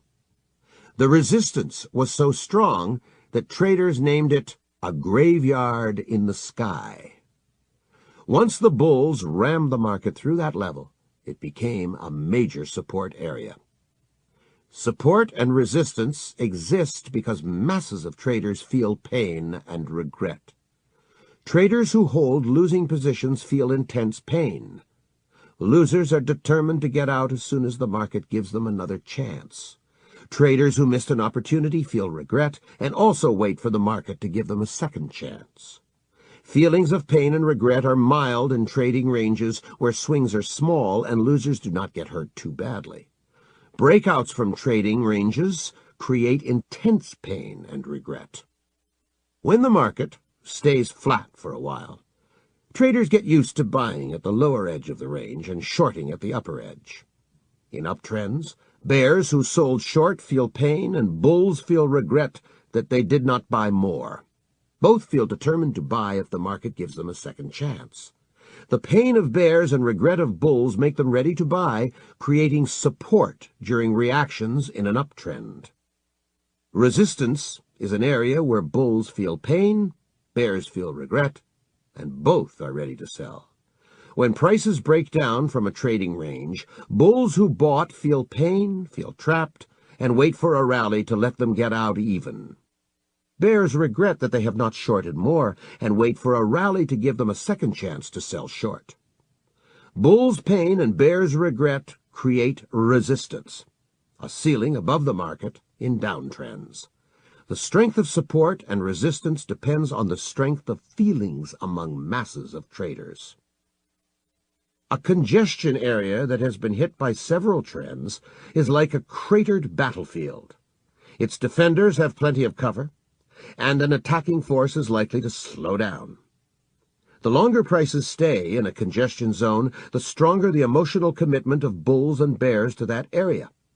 When prices approach that zone from above, it serves as support. When prices rally into it from below, it acts as resistance. A congestion area can reverse its role and serve as either support or resistance. The strength of every support or resistance zone depends on three factors: its length, its height, and the volume of trading that has taken place in it. You can visualize these factors as the length, the width, and the depth of a congestion zone. The longer a support or resistance area, its length of time or the number of hits it took, the stronger it is. Support and resistance, like good wine, become better with age. A 2-week trading range provides only minimal support or resistance. A 2-month range gives people time to become used to it and creates intermediate support or resistance, while a 2-year range becomes accepted as a standard of value and offers major support or resistance. As support and resistance levels grow old, they gradually become weaker. Losers keep washing out of the markets, replaced by newcomers who do not have the same emotional commitment to old price levels. People who lost money only recently remember full well what happened to them. They are probably still in the market, feeling pain and regret, trying to get even. People who made bad decisions several years ago are probably out of the markets, and their memories matter less. The strength of support and resistance increases each time that area is hit. When traders see that prices have reversed at a certain level, they tend to bet on a reversal the next time prices reach that level. The taller the support and resistance zone, the stronger it is. A tall congestion zone is like a tall fence around a property. A congestion zone whose height equals 1% of current market value, 4 points in the case of the S&P 500 at 400, provides only minor support or resistance. A congestion zone that is 3% tall provides intermediate support or resistance, and a congestion zone that is 7% tall or higher can grind down a major trend. The greater the volume of trading in a support and resistance zone, the stronger it is. High volume in a congestion area shows active involvement by traders, a sign of strong emotional commitment. Low volume shows that traders have little interest in transacting at that level, a sign of weak support or resistance. Trading rules. 1. Whenever the trend you are riding approaches support or resistance, tighten your protective stop. A protective stop is an order to sell below the market when you are long, or to cover shorts above the market when you are short. This stop protects you from getting badly hurt by an adverse market move. A trend reveals its health by how it acts when it hits support or resistance. If it is strong enough to penetrate that zone, it accelerates, and your tight stop is not touched. If a trend bounces away from support or resistance, it reveals its weakness. In that case, your tight stop salvages a good chunk of profits. 2. Support and resistance are more important on long-term charts than on short-term charts. Weekly charts are more important than dailies. A good trader keeps an eye on several time frames and defers to the longer one. If the weekly trend is sailing through a clear zone, the fact that the daily trend is hitting resistance is less important. When a weekly trend approaches support or resistance, you should be more inclined to act. 3. Support and resistance levels are useful for placing stop-loss and protect-profit orders. The bottom of a congestion area is the bottom line of support. If you buy and place your stop below that level, you give the uptrend plenty of room. More cautious traders buy after an upside breakout and place a stop in the middle of a congestion area. A true upside breakout should not be followed by a pullback into the range, just as a rocket is not supposed to sink back to its launching pad. Reverse this procedure in downtrends. Many traders avoid placing stops at round numbers. This superstition began with the off-the-cuff advice by Edwards and McGee to avoid placing stops at round numbers because everybody was placing them there. Now, if traders buy copper at 92, they place a stop at 89.75 rather than 90. When they sell a stock short at 76, they place a protective stop at 80.25 rather than 80. These days, there are fewer stops at round numbers than at fractional numbers. It is better to place your stops at logical levels, round or not. Markets spend more time in trading ranges than they do in trends. Most breakouts from trading ranges are false breakouts. They suck in trend followers just before prices return into the trading range. A false breakout is the bane of amateurs, but professional traders love them.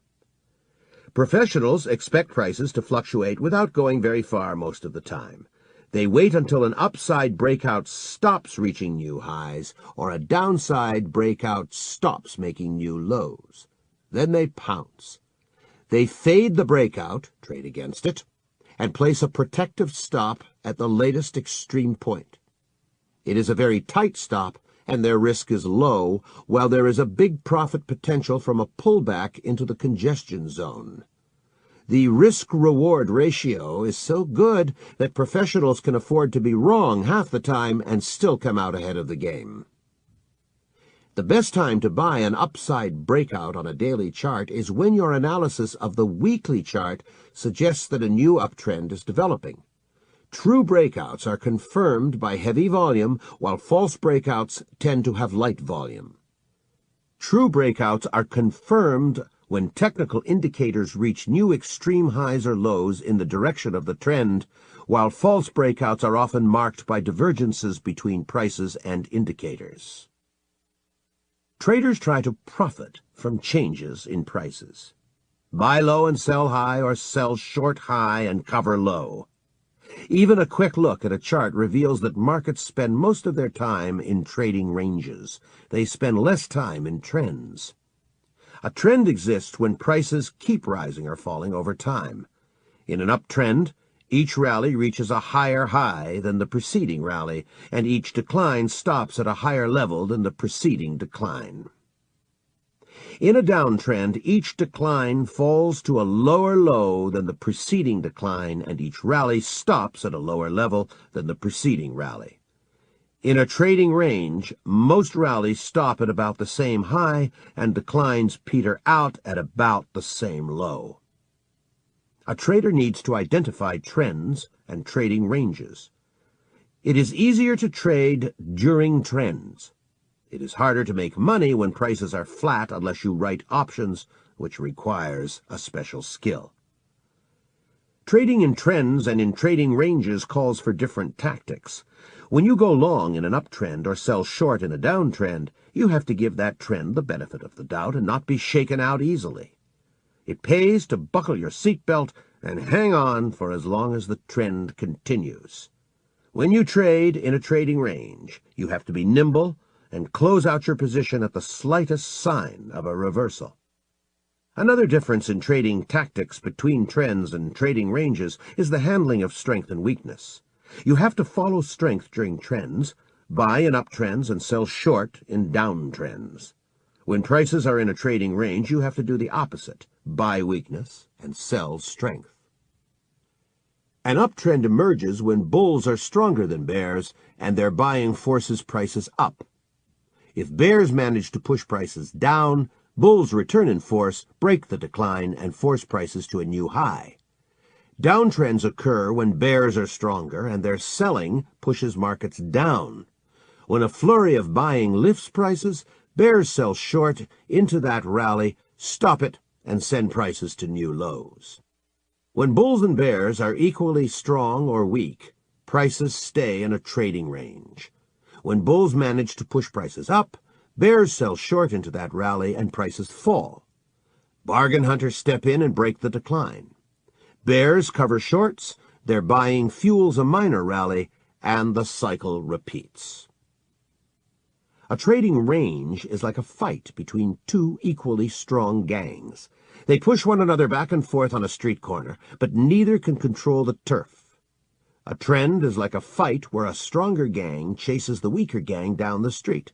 Every once in a while, the weaker gang stops and puts up a fight, but then is forced to turn and run again. Prices in trading ranges go nowhere, just as crowds spend most of their time in aimless milling. Markets spend more time in trading ranges than in trends because aimlessness is more common among people than purposeful action. When a crowd becomes agitated, it surges and creates a trend. Crowds do not stay excited for long. They go back to meandering. Professionals tend to give the benefit of the doubt to trading ranges. Identifying trends and trading ranges is one of the hardest tasks in technical analysis. It is easy to find them in the middle of a chart, but the closer you get to the right edge, the harder it gets. Trends and trading ranges clearly stand out on old charts. Experts show those charts at seminars and make it seem easy to catch trends. Trouble is, your broker does not allow you to trade in the middle of the chart. He says you must make your trading decisions at the hard right edge of the chart. The past is fixed and easy to analyze. The future is fluid and uncertain. By the time you identify a trend, a good chunk of it is gone. Nobody rings a bell when a trend dissolves into a trading range. By the time you recognize that change, you will lose some money trying to trade as if the market was still trending. Many chart patterns and indicator signals contradict one another at the right edge of the chart. You have to base your decisions on probabilities in an atmosphere of uncertainty. Most people cannot accept uncertainty. They have a strong emotional need to be right. They hang on to losing positions, waiting for the market to turn and make them whole. Trying to be right in the market is very expensive. Professional traders get out of losing trades fast. When the market deviates from your analysis, you have to cut losses without fuss or emotions. When you identify an uptrend and decide to buy, you have to decide whether to buy immediately or wait for a dip. If you buy fast, you get in gear with the trend, but your stops are likely to be farther away and you risk more. If you wait for a dip, you will risk less, but will have four groups of competitors. Longs who want to add to their positions, shorts who want to get out even, traders who never bought, and traders who sold too early but are eager to buy. The waiting area for a pullback is very crowded.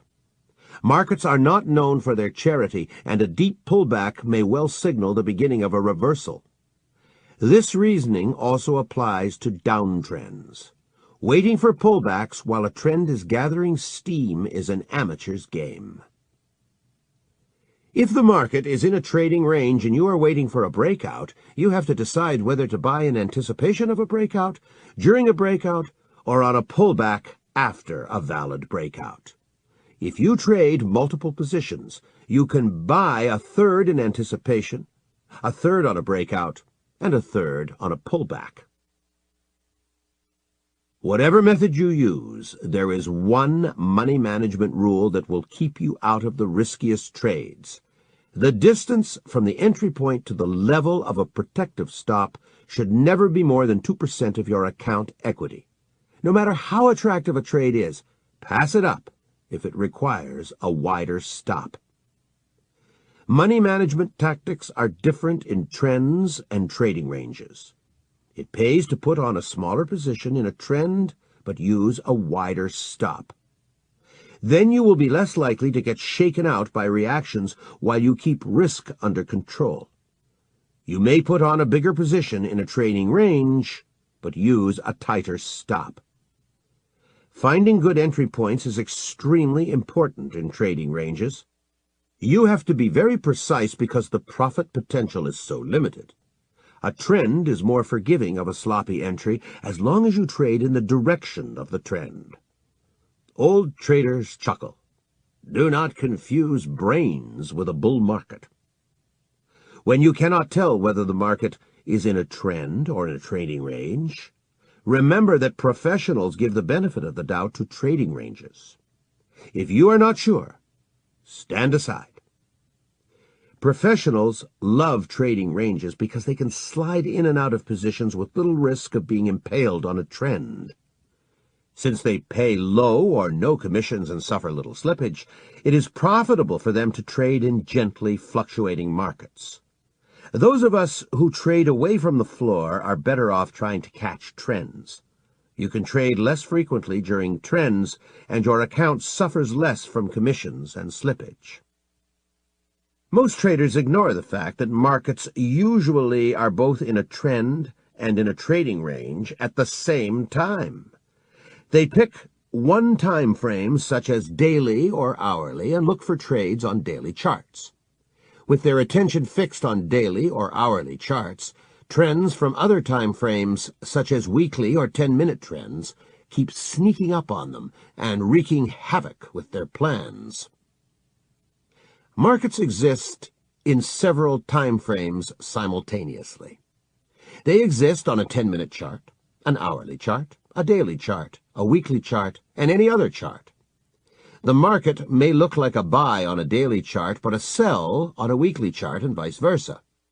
The signals in different time frames of the same market often contradict one another. Which of them will you follow? When you are in doubt about a trend, step back and examine the charts at a time frame that is larger than the one you are trying to trade. This search for a greater perspective is one of the key principles of the triple screen trading system. A losing trader often thinks he would be better off if he had a real-time quote machine on his desk. One of the universal fantasies of losers is that they would be winners if they could get their data faster and focused on a shorter time frame. But they lose money even faster with a quote system. When that happens, some losers say they would be better off trading right on the exchange floor without any delay for data transmission. But more than half of floor traders wash out in their first year. Being in the middle of the action does not do losers any good. The conflicting signals in different time frames of the same market are one of the great puzzles in market analysis. What looks like a trend on a daily chart may show up as a blip on a flat weekly chart. What looks like a flat trading range on a daily chart shows rich uptrends and downtrends on an hourly chart, and so on. When professionals are in doubt, they look at the big picture, but amateurs focus on the short-term charts. Trend lines. Charts reveal the actions of bulls and bears.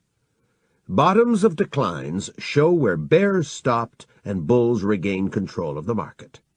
Peaks of rallies show where bulls ran out of steam and bears gained control.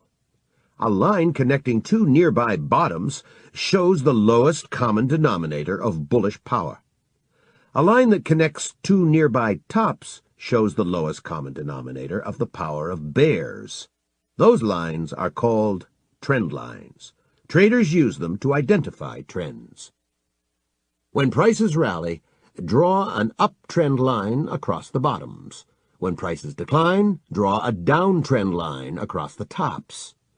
Projecting those lines into the future helps anticipate buying and selling points. The most important feature of a trend line is its angle. It identifies the dominant market force. When a trend line points up, it shows that bulls are in control. Then it pays to buy with a protective stop below the trend line. When a trend line points down, it shows that bears are in control. Then it pays to sell short and protect your position with a stop above the trend line. Most chartists draw a trend line through extreme high and low points, but it is better to draw it through the edges of congestion areas. Those edges show where the majority of traders have reversed direction. Technical analysis is poll-taking, and poll-takers want to track opinions of masses, not of a few extremists. Drawing trend lines through the edges of congestion areas is somewhat subjective. You have to watch out for the temptation to slant your ruler. Panic dumping by bulls at the bottoms and panic covering by bears at the tops create extremes, which appear as long tails on the charts. You want to base your trend lines on the edges of congestion areas and not on tails, because tails show little about the crowd other than its tendency to panic. The extreme points are very important, but not for drawing trend lines. Markets usually recoil from those tails, offering opportunities to short-term traders. A bar that looks like a finger sticking out of a tight chart pattern provides a valuable reference point for short-term traders. Markets constantly fluctuate, seeking an area that generates the highest volume of trading. A tail shows that a certain price has been rejected by the market. It usually leads to a swing in the opposite direction. As soon as you recognize a tail, trade against it. Place your protective stop halfway through the tail. If the market starts chewing its tail, it is time to get out. The single most important feature of a trend line is its slope. When a trend line slants up, bulls are in control, and it pays to look for buying opportunities. When a trend line slants down, bears are in control, and it pays to look for shorting opportunities.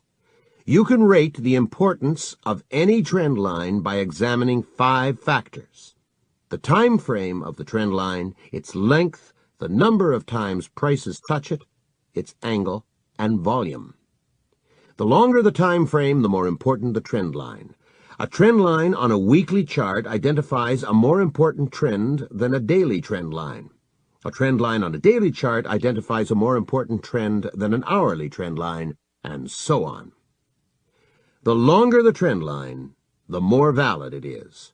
A short trend line reflects mass behavior over a short period. A longer trend line reflects mass behavior over a longer time. The longer a trend continues, the greater its inertia.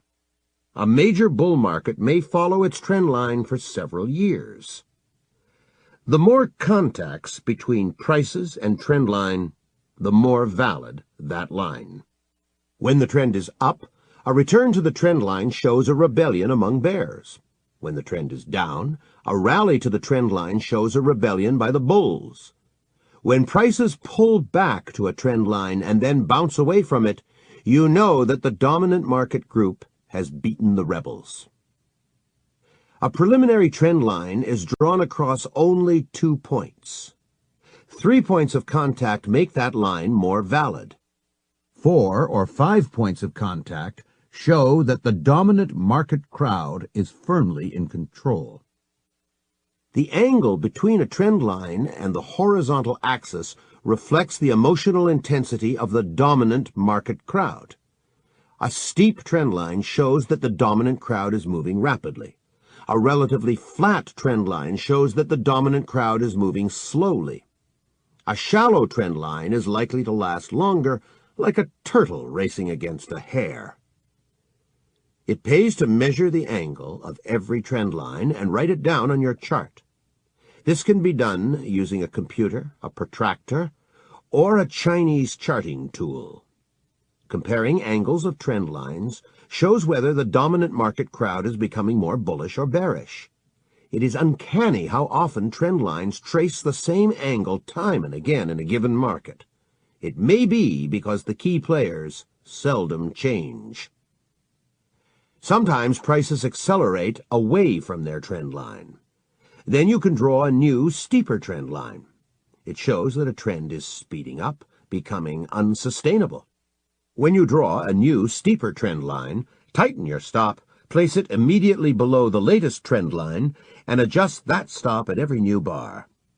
The breaking of a steep trend line is usually followed by a sharp reversal. When the trend is up, volume normally expands when prices rally and shrinks when they decline. This shows that rallies attract traders while declines leave them cold. The opposite occurs in downtrends. Volume expands on declines and shrinks on rallies. A pullback on heavy volume threatens a trend line because it shows that the rebellious crowd is growing. If volume expands when prices move in the direction of a trend line, it confirms that trend line. If volume shrinks when prices pull back to a trend line, it also confirms the trend line. If volume expands when prices return to a trend line, it warns of a potential break. If volume shrinks when prices pull away from a trend line, it warns that the trend line is in danger.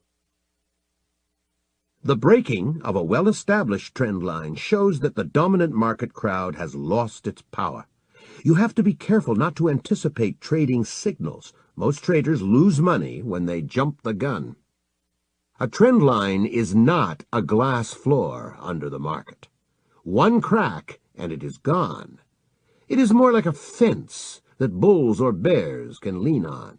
They can even violate it a bit without toppling it, the way animals shake a fence. A trend line break is valid only if prices close on the other side of a trend line. Some traders insist that a trend line has to be penetrated by 2 or 3 percentage points of price.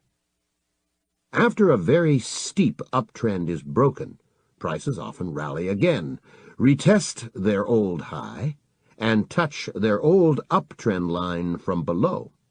When that happens, you have a near-perfect shorting opportunity. A combination of a double top, a pullback to an old trend line, and perhaps a bearish divergence from technical indicators. The reverse also applies to downtrends. The neglected essentials. Volume. Volume represents the activity of traders and investors. Each unit of volume in the market reflects the action of 2 persons. One trader sells a share and another buys a share, or one buys a contract and another sells a contract. Daily volume is the number of contracts or shares traded in one day. Traders usually plot volume as a histogram, vertical bars whose height reflects each day's volume. They usually draw it underneath prices. Changes in volume show how bulls and bears react to price swings. Changes in volume provide clues as to whether trends are likely to continue or to reverse. Some traders ignore volume. They think that prices already reflect all information known to the market. They say, "You get paid on price and not on volume."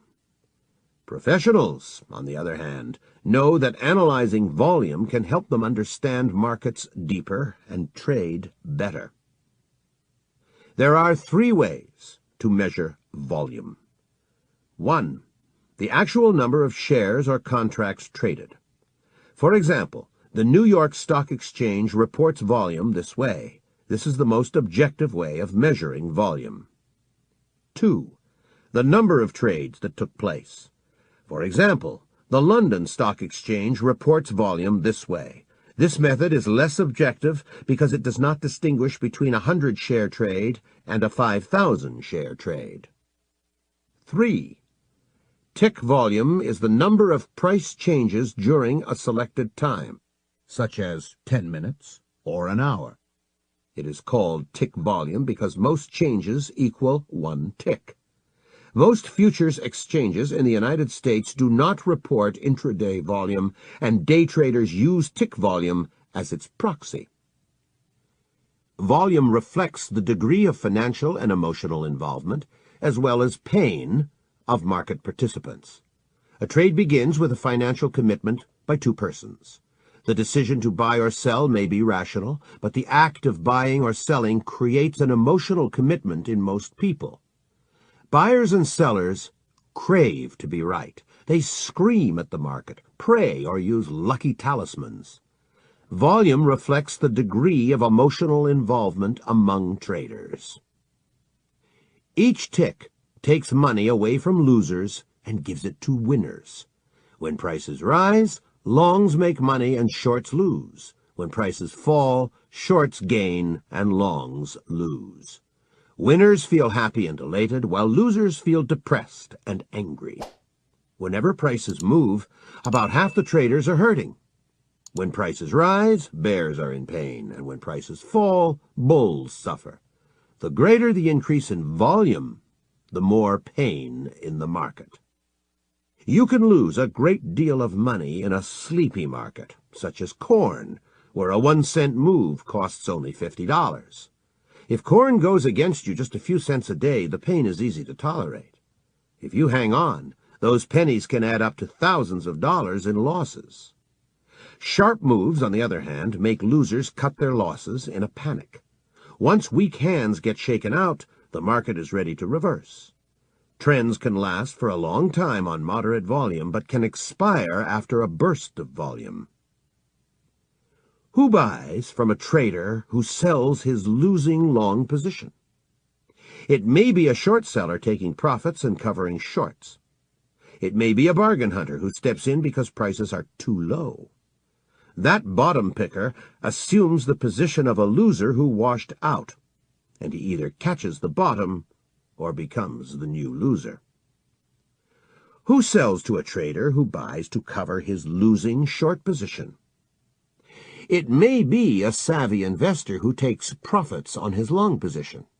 It also may be a top picker who sells short because he thinks that prices are too high. He assumes the position of a loser who covered his shorts, and only the future will tell whether he is right or wrong. When shorts give up during a rally, they buy to cover and push the market higher. Prices rise, flush out even more shorts, and the rally feeds on itself. When longs give up during a decline, they sell and push the market lower. Falling prices flush out even more longs, and the decline feeds on itself. Losers who give up propel trends. A trend that moves on steady volume is likely to continue. Steady volume shows that new losers replace those who wash out. Trends need a fresh supply of losers, the way builders of the ancient pyramids needed a fresh supply of slaves. Falling volume shows that the supply of losers is running low, and a trend is ready to reverse. It happens after enough losers catch on to how wrong they are. Old losers keep bailing out, but fewer new losers come in. Falling volume gives a sign that the trend is about to reverse. A burst of extremely high volume also gives a signal that a trend is nearing its end. It shows that masses of losers are bailing out. You can probably recall holding a losing trade longer than you should have. Once the pain becomes intolerable and you get out, the trend reverses and the market goes the way you expected, but without you. This happens time and again because most amateurs react to stress similarly and bail out at about the same time. Professionals do not hang in while the market beats them up. They close out losing trades fast and reverse or wait on the sidelines ready to re-enter. Volume usually stays low in trading ranges because there is relatively little pain. People feel comfortable with small price changes, and trendless markets seem to drag on forever. A breakout is often marked by a dramatic increase in volume because losers run for the exits. A breakout on low volume shows little emotional commitment to a new trend. It indicates that prices are likely to return into their trading range.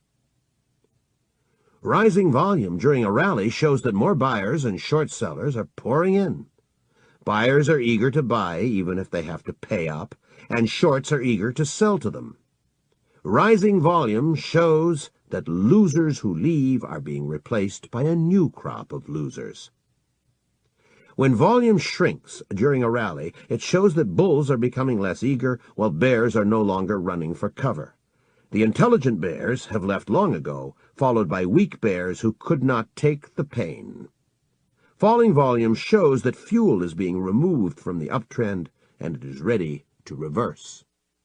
When volume dries up during a decline, it shows that bears are less eager to sell short, while bulls are no longer running for the exits. The intelligent bulls have sold long ago, and the weak bulls have been shaken out. Falling volume shows that the remaining bulls have a higher level of pain tolerance. Perhaps they have deeper pockets, or bought later in the decline, or both. Falling volume identifies an area in which a downtrend is likely to reverse. This reasoning applies to long and short time frames. As a rule of thumb, if today's volume is higher than yesterday's volume, then today's trend is likely to continue. The terms high volume and low volume are relative. What is low for IBM is high for Apple Computer, while what is low for gold is high for platinum, and so on. As a rule of thumb, high volume for any given market is at least 25% above average for the past 2 weeks, and low volume is at least 25% below average. 1. High volume confirms trends. If prices rise to a new peak and volume reaches a new high, then prices are likely to retest or exceed that peak. 2. If the market falls to a new low and the volume reaches a new high, that bottom is likely to be retested or exceeded. A climax bottom is almost always retested on low volume, offering an excellent buying opportunity. 3. If volume shrinks while a trend continues, that trend is ripe for a reversal. When a market rises to a new peak on lower volume than its previous peak, look for a shorting opportunity. This technique does not work as well at market bottoms because a decline can persist on low volume. There is a saying on Wall Street, it takes buying to put stocks up, but they can fall of their own weight. 4. Watch volume during reactions against the trend. When an uptrend is punctuated by a decline, volume often picks up in a flurry of profit-taking. When the dip continues but volume shrinks, it shows that bulls are no longer running or that selling pressure is spent. When volume dries up, it shows that the reaction is nearing an end and the uptrend is ready to resume. This identifies a good buying opportunity. Major downtrends are often punctuated by rallies which begin on heavy volume. Once weak bears have been flushed out, volume shrinks and gives a signal to sell short. Open interest. Open interest is the number of contracts held by buyers or owed by short sellers in a given market on a given day. It shows the number of existing contracts. Open interest equals either a total long or a total short position. Stock market shares are traded for as long as a company stays in business as a separate unit. Futures and options traders, on the other hand, deal in contracts for a future delivery that expire at a set time. A futures or options buyer who wants to accept delivery and a seller who wants to deliver have to wait until the first notice day. This waiting period ensures that the numbers of contracts that are long and short are always equal. In any case, Very few futures and options traders plan to deliver or to accept delivery. Most traders close out their positions before the first notice day. Open interest rises or falls depending on whether new traders enter the market or old traders exit it. Open interest rises only when a new buyer and a new seller enter the market. Their trade creates a new contract. Open interest falls when a trader who is long trades with someone who is short. When both of them close out their positions, open interest falls by one contract because one contract disappears. If a new bull buys from an old bull who is getting out of his long position, open interest remains unchanged. Open interest also does not change when a new bear sells to an old bear who needs to buy because he is closing out his short position. It takes one bull and one bear to create a futures or options contract. A bull buys a contract if he is convinced that prices are going higher. A bear sells short a contract if he is convinced that prices are going lower. When the two trade, open interest rises by one contract. A single trade between one bull and one bear is unlikely to move the markets, but when thousands of traders make their trades, they propel or reverse market trends. Open interest reflects the intensity of conflict between bulls and bears. It reflects the willingness of longs to maintain long positions and the willingness of shorts to maintain short positions. When bulls and bears do not expect the market to move in their favor, they close out their positions and open interest shrinks. There are two people on opposite sides of every trade. One of them gets hurt when prices change. If prices rally, bears get hurt. If prices fall, bulls get hurt. As long as the losers hope, they hang on, and open interest does not change. A rise in open interest shows that a crowd of confident bulls is facing down a crowd of equally confident bears. It points to a growing disagreement between the two camps. One group is sure to lose, but as long as potential losers keep pouring in, the trend will continue. These ideas have been clearly put forth in L.D. Belleville's classic book, Charting Commodity Market Price Behavior. Bulls and bears keep adding to their positions as long as they strongly disagree about the future course of prices. It takes conviction and disagreement to maintain a trend. Rising open interest shows that the supply of losers is growing and the current trend is likely to persist. If open interest increases during an uptrend, it shows that longs are buying while bears are shorting because they believe that the market is too high. They are likely to run for cover when the uptrend puts a squeeze on them, and their buying will propel prices higher. If open interest rises during a downtrend, it shows that shorts are aggressively selling while bottom pickers are buying. Those bargain hunters are likely to bail out when falling prices hurt them, and their selling will push prices even lower. An increase in open interest gives a green light to the existing trend. When a bull is convinced that prices are going higher and decides to buy, but a bear is afraid to sell short, that bull can buy only from another bull who bought earlier and now wants to get out. Their trade creates no new contract, and open interest stays unchanged. When open interest stays flat during a rally, it shows that the supply of losers has stopped growing. When a bear is convinced that prices are going lower, he wants to sell short.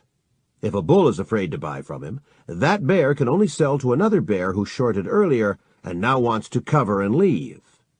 Their trade creates no new contract, and open interest does not change.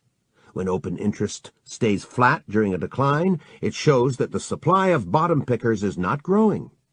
Whenever open interest flattens out, it flashes a yellow light, a warning that the trend is aging and the best gains are probably behind. Falling open interest shows that losers are bailing out while winners are taking profits. When their disagreement decreases, the trend is ripe for a reversal. Open interest falls when losers abandon hope and get out of the market without being replaced by new losers.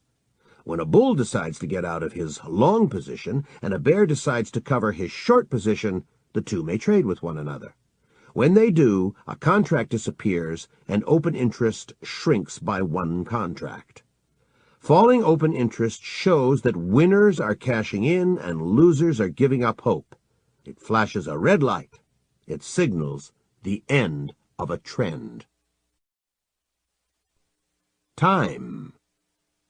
Most people conduct their lives as if they intend to live forever, with no review of the past, no real planning for the future, and minimal learning from past mistakes.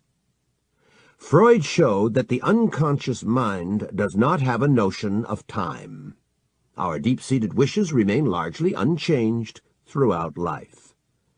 When people join crowds, their behavior becomes even more primitive and impulsive than when they are alone. Crowds pay no attention to time even though they are affected by its passage. Individuals are ruled by the calendar and the clock, but crowds have no notion of time. Crowds act out their emotions as if they had all the time in the world. Most traders focus only on changes in prices and pay little attention to time. This is just another sign of being caught up in mass mentality. The awareness of time is a sign of civilization. A thinking person is aware of time, while someone who is acting impulsively is not. A market analyst who pays attention to time is aware of a dimension hidden from the market crowd. Long-term price cycles are a fact of economic life.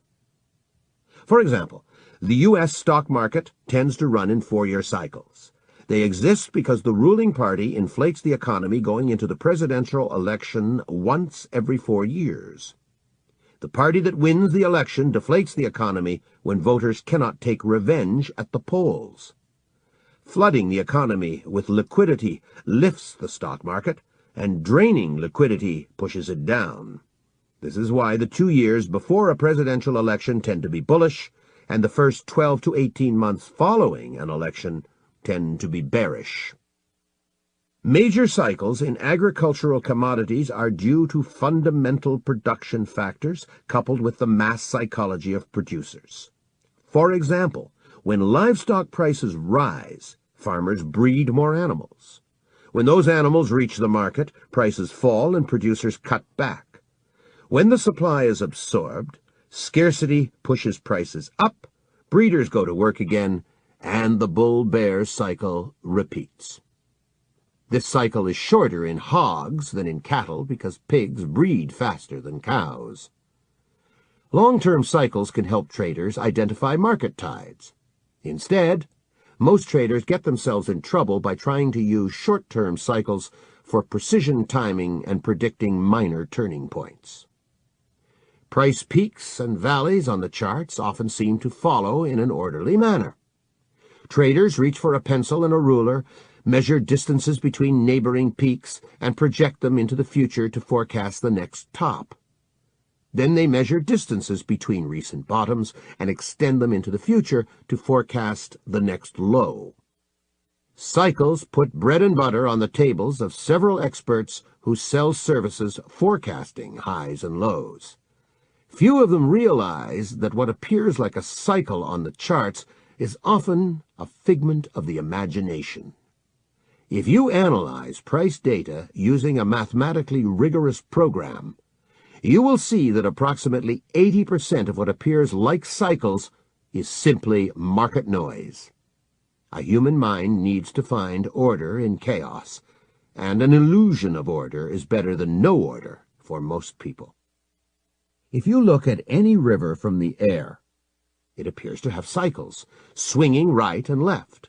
Every river meanders in its valley because water flows faster in its middle than near the shores, creating turbulences that force the river to turn. Looking for market cycles with a ruler and a pencil is like searching for water with a divining rod.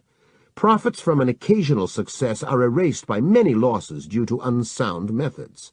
If you are serious about trading with cycles, you need a mathematical method for finding them. A farmer sows in spring, harvests in late summer, and uses the fall to get ready for winter. There is a time to sow and a time to reap, a time to bet on a warm trend, and a time to get ready for a cold spell. The concept of seasons can be applied to the financial markets. A trader can use a farmer's approach. He should look to buy in spring, sell in summer, go short in the fall, and cover in winter. Just as a farmer pays attention to the vagaries of weather, a trader needs to pay attention to the vagaries of the markets. An autumn on the farm can be interrupted by an Indian summer, and a market can stage a strong rally in autumn.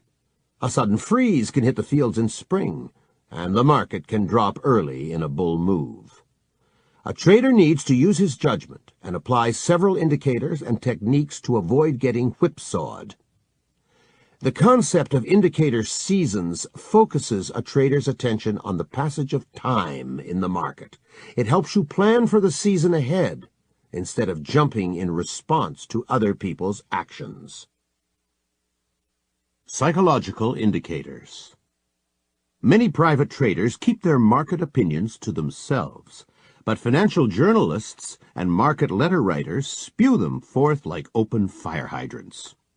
Some writers are very bright, but both groups as a whole have poor trading records. Financial journalists and letter writers overstay important trends and miss major turning points. When these groups become bullish or bearish, it pays to trade against them. The behavior of groups is more primitive than individual behavior. Consensus indicators, also known as contrary opinion indicators, are not as exact as trend-following indicators or oscillators. They simply draw your attention to the fact that a trend is ready to reverse. When you get that message, use technical indicators for more precise timing. As long as the market crowd remains in conflict, the trend can continue. When the crowd reaches a strong consensus, the trend is ready to reverse. When the crowd becomes highly bullish, it pays to get ready to sell. When the crowd becomes strongly bearish, it pays to get ready to buy. The reason for trading against the extremes in consensus is rooted in the structure of the futures markets. The number of contracts bought long and sold short is always equal. For example, if open interest in gold is 12,000 contracts, then 12,000 contracts are long and 12,000 contracts are short. While the number of long and short contracts is always equal, the number of individuals who hold them keeps changing. If the majority is bullish, then the minority, those who are short, has more contracts per person than the longs. If the majority is bearish, then the bullish minority has bigger positions per person. If bullish consensus equals 50%, then 50% of traders are long and 50% are short. An average trader who is long holds as many contracts as an average trader who is short. When bullish consensus reaches 80%, it shows that 80% of traders are long and 20% are short. Since the sizes of total long and total short positions are always equal, an average bear is short 4 times as many contracts as are held long by an average bull. This means that an average bear has 4 times more money than an average bull.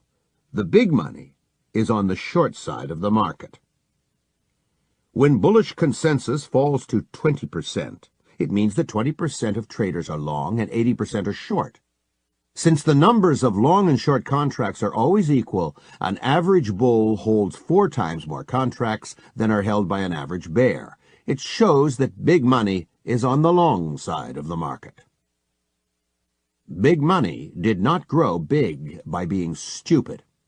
Big traders tend to be more knowledgeable and successful than average. Otherwise, they stop being big traders. When big money gravitates to one side of the market, think of trading in that direction.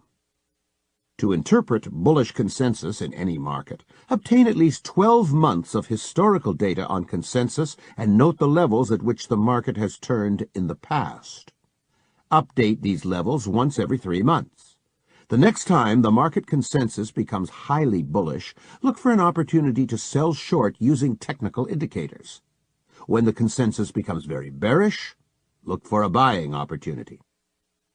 Advisory opinion sometimes begins to change a week or two in advance of major trend reversals. If bullish consensus ticks down from 78 to 76, or if it rises from 25 to 27, it shows that the savviest advisors are abandoning what looks like a winning trend. This means that the trend is ready to reverse. Several government agencies and exchanges collect data on buying and selling by several groups of investors and traders. They publish summary reports of actual trades, commitments of money as well as ego. It pays to trade with those groups that have a track record of success and bet against those with poor track records.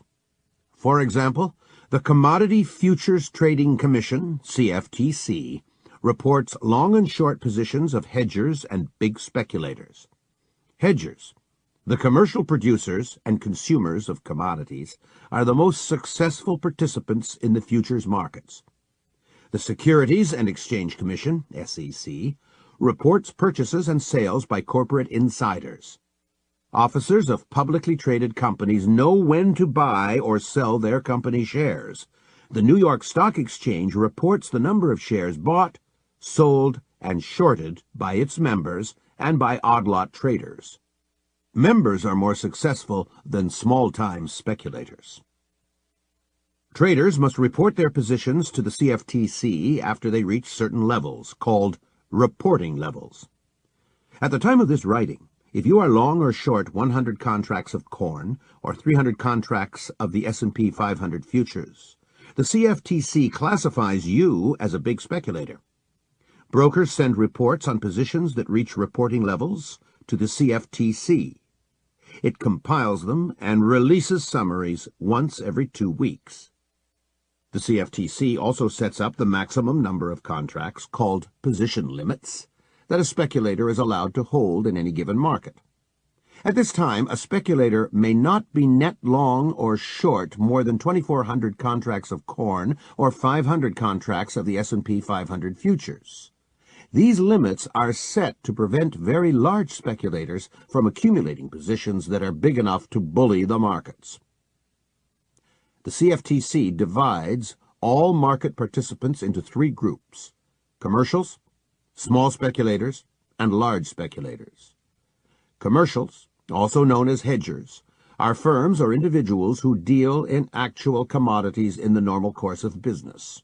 In theory, they trade futures to hedge business risks.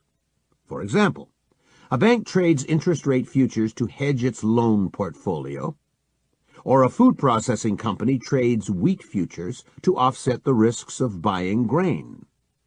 Hedgers post small margins and are exempt from speculative position limits. Large speculators are those traders whose positions reach reporting levels. The CFTC reports buying and selling by commercials and large speculators. To find the positions of small traders, you need to subtract the holdings of the first 2 groups from the open interest. The divisions between hedgers, big speculators, and small speculators are somewhat artificial.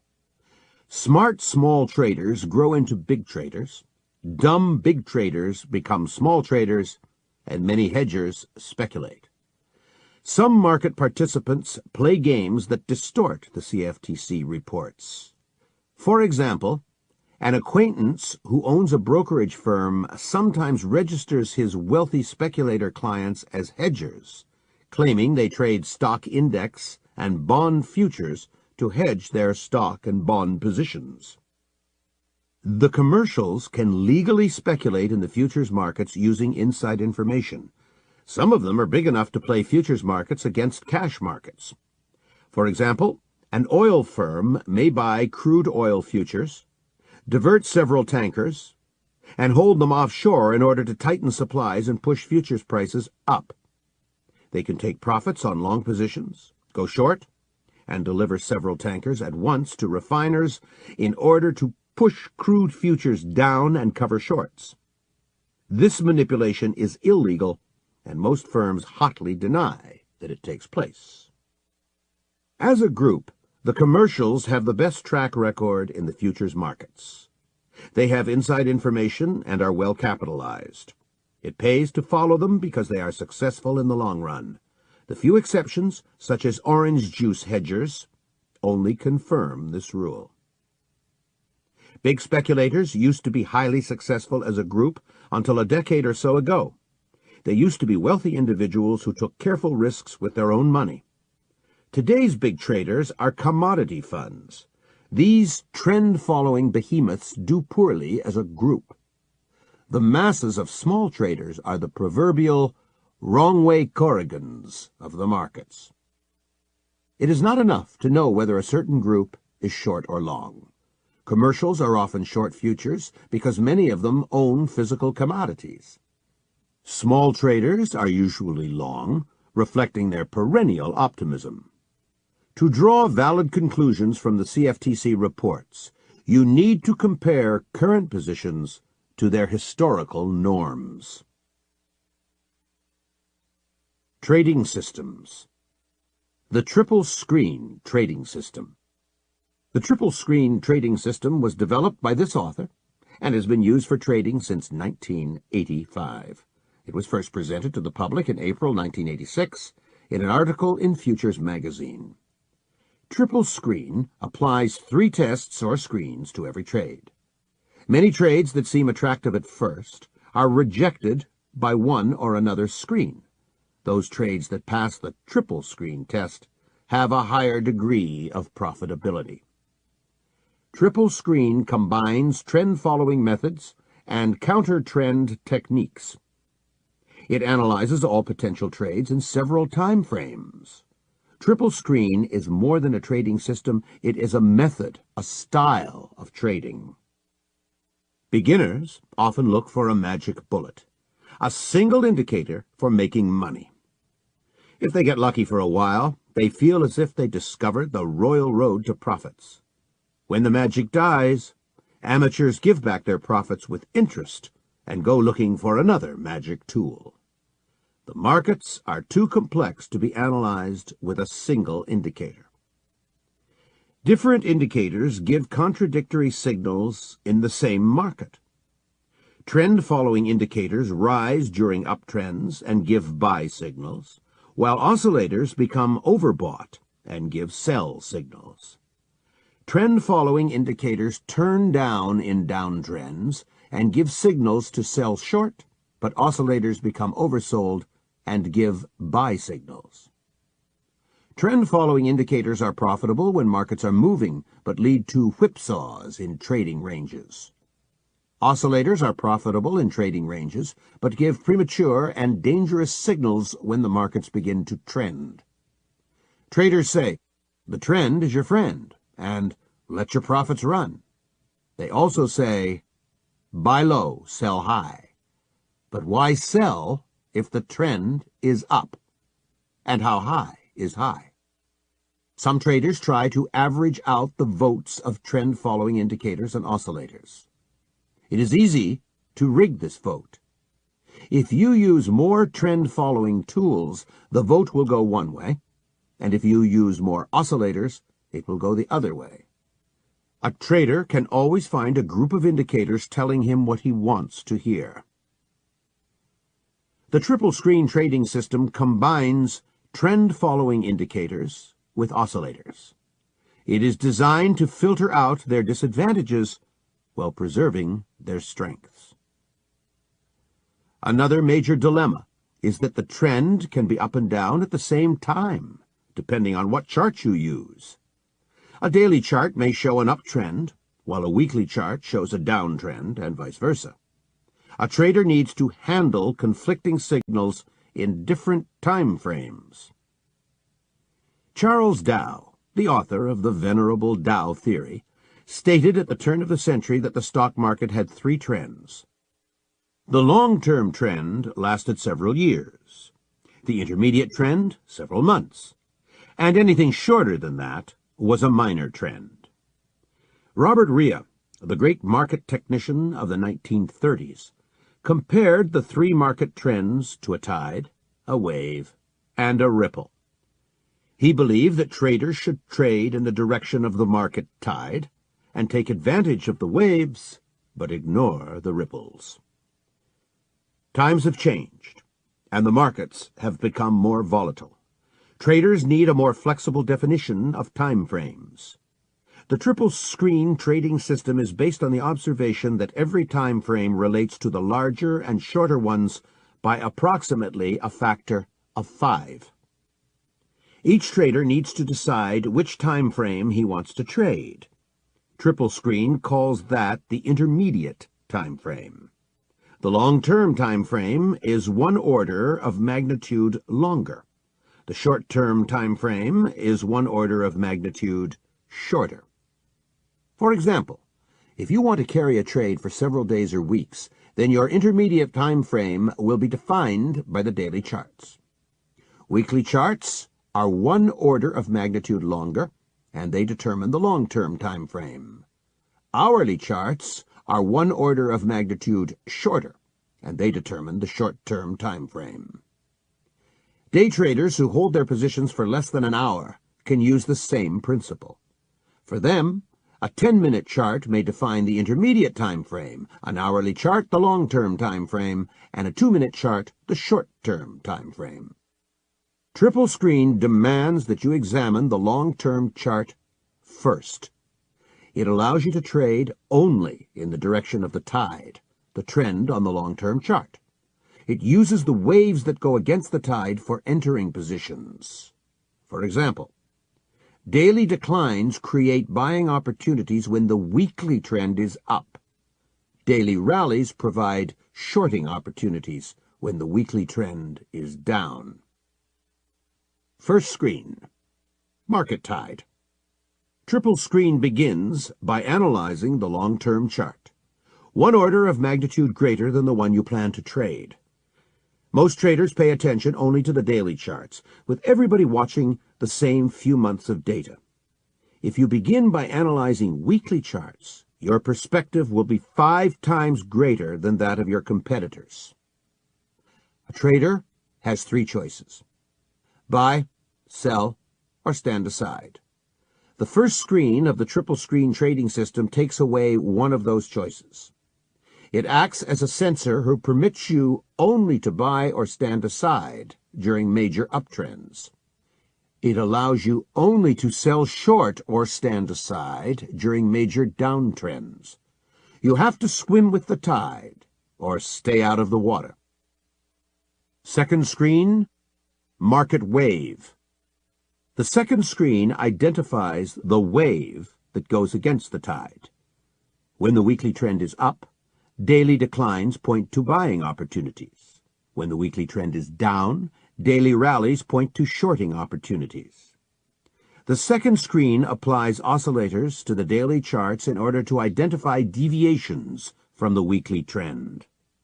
Oscillators give buy signals when markets decline and sell signals when markets rise.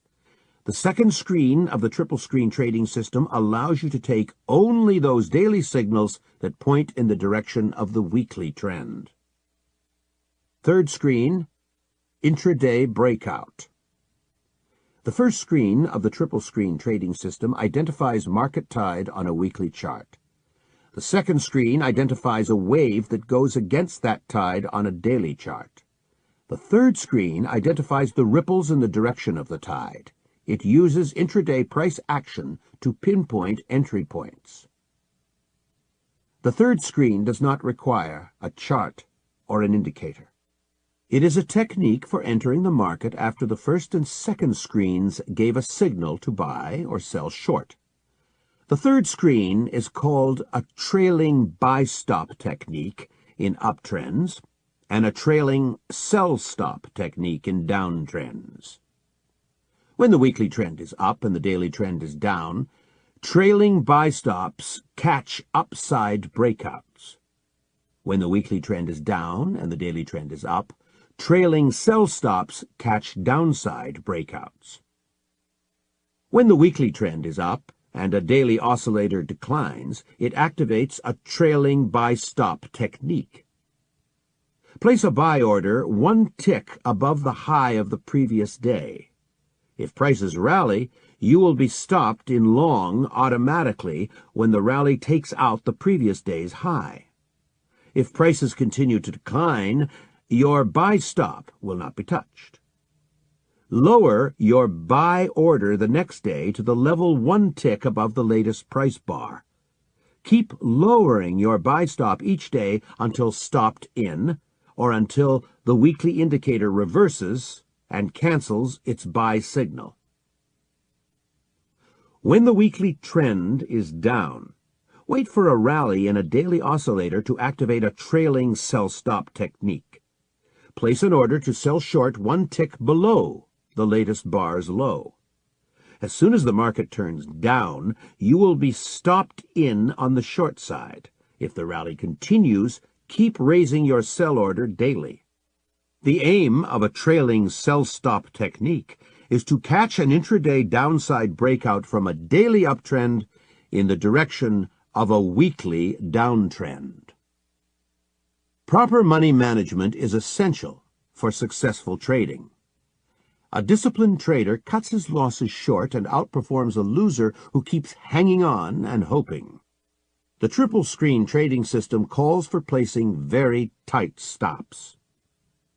As soon as you buy, place a stop-loss order 1 tick below the low of the trade day or the previous day, whichever is lower. Once you sell short, place a protective stop-loss 1 tick above the high of the trade day or the previous day, whichever is higher. Move your stop to a break-even level as soon as the market moves in your favor. Afterwards, the rule of thumb is to move your stop to protect approximately 50% of paper profits. The reason for using such tight stops is that triple screen trades only in the direction of the tide. If a trade does not work out fast, it is a sign that something is fundamentally changing below the surface of the market.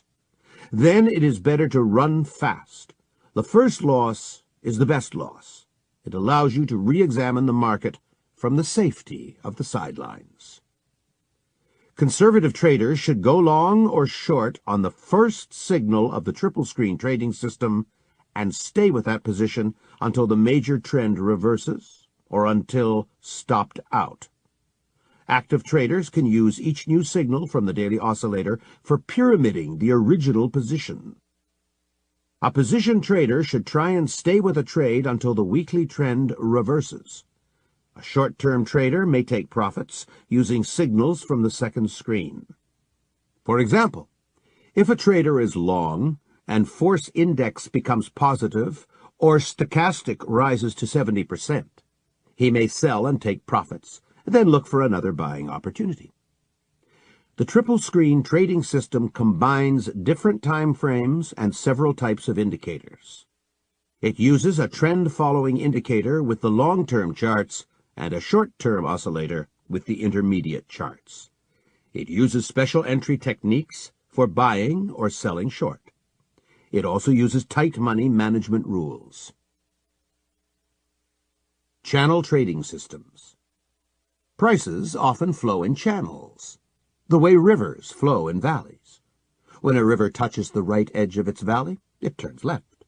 When a river touches the left rim of its valley, it turns right. When prices rally, they often seem to stop at an invisible ceiling. When they fall, they often seem to hit an invisible floor. Channels help traders identify buying and selling opportunities and avoid bad trades. Channels parallel to trend lines are useful for long-term analysis, especially on the weekly charts. Channels around moving averages are useful for short-term analysis, especially on daily and intraday charts.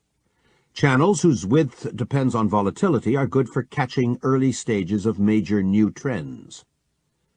Support is where buyers buy with greater intensity than sellers sell. Resistance is where sellers sell with greater intensity than buyers buy. Channels show where to expect support and resistance in the future. A channel slope identifies a market's trend. When a channel lies flat, You may trade all swings within its walls. When a channel rises, it pays to trade only from the long side, buying at the lower wall and selling at the upper wall. When a channel declines, it pays to trade only from the short side, shorting at the upper channel wall and covering at the lower wall. When prices rise above the average consensus of value, sellers see an opportunity to take profits on long positions or go short. When they overpower the bulls, prices decline. When prices fall below the moving average, bargain hunters step in. Their buying and short covering by bears lift prices, and the cycle repeats. When prices are near their moving average, the market is fairly valued. When prices are at or below the lower channel line, the market is undervalued. When prices are at or above the upper channel line, the market is overvalued.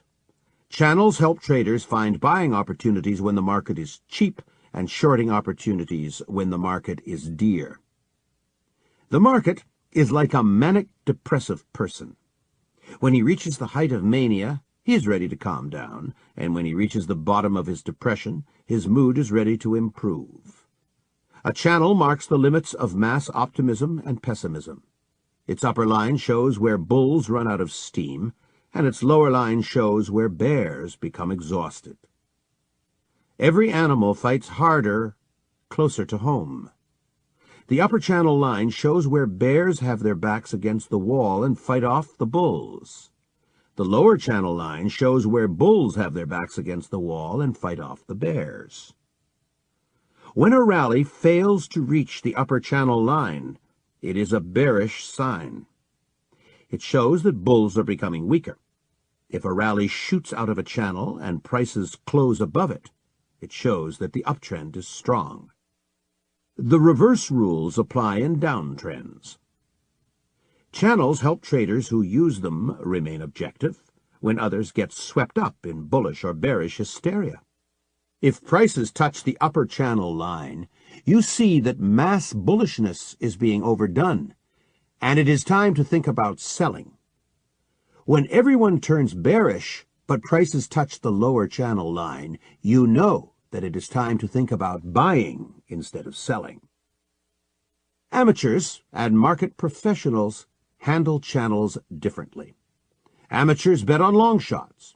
They tend to buy upside breakouts and sell short downside breakouts. When an amateur sees a breakout from a channel, he hopes that a major new trend is about to begin and make him rich quick. Professionals trade against deviations and for a return to normalcy. It is normal for prices to remain within channels. Most breakouts are exhaustion moves that are quickly aborted. Professionals like to fade them, trade against them. They sell short as soon as an upside breakout stalls and buy when a downside breakout stops reaching new lows. Breakouts can produce spectacular gains for amateurs when a major new trend blows out of a channel. Amateurs occasionally win, but it pays to trade with the professionals. Most breakouts are false and are followed by reversals. Risk management. Trading is so exciting that it often makes amateurs feel high. A trade for them is like a ticket to a movie or a professional ball game. Trading is a much more expensive entertainment than the cinema. Nobody can get high and make money at the same time. Emotional trading is the enemy of success. Greed and fear are bound to destroy a trader. You need to use your intellect instead of trading on gut feeling. A trader who gets giddy from profits is like a lawyer who starts counting cash in the middle of a trial. A trader who gets upset at losses is like a surgeon who faints at the sight of blood. A real professional does not get too excited about wins or losses. The goal of a successful professional in any field is to reach his personal best, to become the best doctor, the best lawyer, or the best trader. Money flows to them almost as an afterthought. You need to concentrate on trading right and not on the money. Each trade has to be handled like a surgical procedure, seriously, soberly, without sloppiness or shortcuts. Emotional traders want certain gains and turn down profitable wagers that involve uncertainty. They go into risky gambles to avoid taking certain losses. It is human nature to take profits quickly and postpone taking losses. Irrational behavior increases when people feel under pressure. Emotional trading destroys losers. If you review your trading records, you will see that the real damage to your account was done by a few large losses or by long strings of losses while trying to trade your way out of a hole. Good money management would have kept you out of the hole in the first place. You can win only if you trade with a positive mathematical expectation, a sensible trading system. Trading on hunches leads to disasters. Many traders act like drunks wandering through a casino, going from game to game. Slippage and commissions destroy those who overtrade. The best trading systems are crude and robust. They are made of a few elements. The more complex the systems, the more elements that can break. Traders love to optimize their systems using past data. The trouble is, your broker won't let you trade the past. Markets change, and the ideal parameters from the past may be no good today. Try to de-optimize your system instead. Check how it would have performed under bad conditions. A robust system holds up well when markets change. It is likely to beat a heavily optimized system in real-world trading. Finally, when you develop a good system, don't mess with it. Design another one if you like to tinker. As Robert Prechter put it, most traders take a good system and destroy it by trying to make it into a perfect system. Once you have your trading system, it is time to set the rules for money management.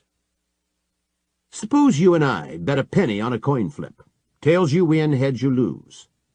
Suppose you have $10 of risk capital and I have $1.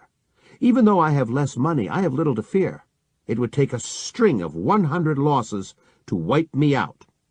We can play for a long time, unless two brokers get between us and drain our capital by commissions and slippage. The odds will dramatically change if you and I raise our bet to a quarter. If I have only $1, then a string of only 4 losses will destroy me. If you have $10, you can afford to lose a quarter 40 times in a row. A series of 4 losses is likely to come much sooner than 40.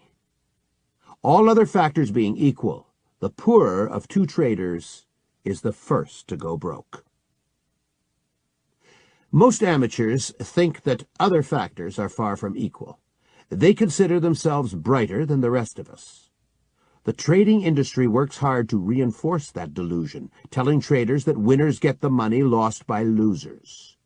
They try to hide the fact that trading is a minus-sum game. Cocky amateurs take wild risks, producing commissions for brokers and profits for floor traders. When they blow themselves out of the market, new suckers come in because hope springs eternal. Institutional traders as a group tend to be more successful than private traders. They owe it to their bosses, who enforce discipline. If a trader loses more than his limit on a single trade, he is fired for insubordination. If he loses his monthly limit, his trading privileges are suspended for the rest of the month and he becomes a gopher, fetching other traders coffee. If he loses his monthly limit several times in a row, the company either fires or transfers him. This system makes institutional traders avoid losses. Private traders have to be their own enforcers. An amateur who opens a $20,000 trading account and expects to run it into $1 million in 2 years is like a teenager who runs away to Hollywood to become a pop singer. He may succeed, but the exceptions only confirm the rule. Amateurs like to get rich quick, but destroy themselves by taking wild risks. They may succeed for a while, but hang themselves, given enough rope. Amateurs often ask me what percentage profit they can make annually from trading. The answer depends on their skills or lack of such and market conditions. Amateurs never ask a more important question. How much will I lose before I stop trading and reevaluate myself, my system, and the markets? If you focus on handling losses, profits will take care of themselves. A person who makes 25% profit annually is a king of Wall Street. Many top-flight money managers would give away their firstborn child to be able to top this. A trader who can double his money in a year is a star, as rare as a pop musician or a top athlete. If you set modest goals for yourself and achieve them, you can go very far. If you can make 30% annually, people will beg you to manage their money. If you manage $10 million, not an outlandish amount in today's markets, your management fee alone can run 6% of that, or $600,000 a year. If you make a 30% profit, you will keep 15% of it as an incentive fee, another $450,000. You will earn over $1 million a year trading without taking big risks. Keep these numbers in mind when you plan your next trade. Trade to establish the best track record with steady gains and small drawdowns. Most traders get killed by one of two bullets: ignorance or emotion. Amateurs act on hunches and stumble into trades that they should never take due to negative mathematical expectations. Those who survive the stage of virginal ignorance go on to design better systems. When they become more confident, they lift their heads out of the foxholes, and the second bullet hits them. Confidence makes them greedy. They risk too much money on a trade, and a short string of losses blows them out of the market. If you bet a quarter of your account on each trade, your ruin is guaranteed. You will be wiped out by a very short losing streak, which happens even with excellent trading systems. Even if you bet a tenth of your account on a trade, you will not survive much longer. A professional cannot afford to lose more than a tiny percentage of his equity on a single trade. An amateur has the same attitude toward trading as an alcoholic has toward drinking. He sets out to have a good time, but winds up destroying himself. Extensive testing has shown that the maximum amount a trader may lose on a single trade without damaging his long-term prospects is 2% of his equity. This limit includes slippage and commissions. If you have a $20,000 account, you may not risk more than $400 on any trade. If you have a $100,000 account, you may not risk more than $2,000 on a trade. But if you have only $10,000 in your account, then you can risk no more than $200 on a trade. Most amateurs shake their heads when they hear this. Many have small accounts, and the 2% rule throws a monkey wrench into the dreams of quick profits. Most successful professionals, on the other hand, consider the 2% limit too high. They do not allow themselves to risk more than 1% or 1.5% of their equity on any single trade. The 2% rule puts a solid floor under the amount of damage the market can do to your account. Even a string of 5 or 6 losing trades will not cripple your prospects. In any case, if you are trading to create the best track record, you will not want to show more than a 6% or 8% monthly loss. When you hit that limit, stop trading for the rest of the month. Use this cooling-off period to re-examine yourself, your methods, and the markets. The 2% rule keeps you out of riskier trades. When your system gives an entry signal, check to see where to place a logical stop. If that would expose more than 2% of your account equity, pass up that trade. It pays to wait for trades that allow very close stops. Waiting for them reduces the excitement of trading, but enhances profit potential. You choose which of the two you really want. The 2% rule helps you decide how many contracts to trade. For example, if you have $20,000 in your account, you may risk up to $400 per trade. If your system flags an attractive trade with a $275 risk, then you may trade only one contract. If the risk is only $175, then you can afford to trade two contracts. What about pyramiding? Increasing the size of your trading positions as a trade moves in your favor. The 2% rule helps here too. If you show profit on a trend-following position, you may add to it, as long as your existing position is at a break-even level or better and the risk on the additional position does not exceed 2% of your equity. The goal of a successful trader is to make the best trades. Money is secondary. If this surprises you, think how good professionals in any field operate. Good teachers, doctors, lawyers, farmers, and others make money, but they do not count it while they work. If they do, the quality of their work suffers. If you ask your doctor how much money he earned today, he won't be able to answer, and if he can, you do not want him for a doctor.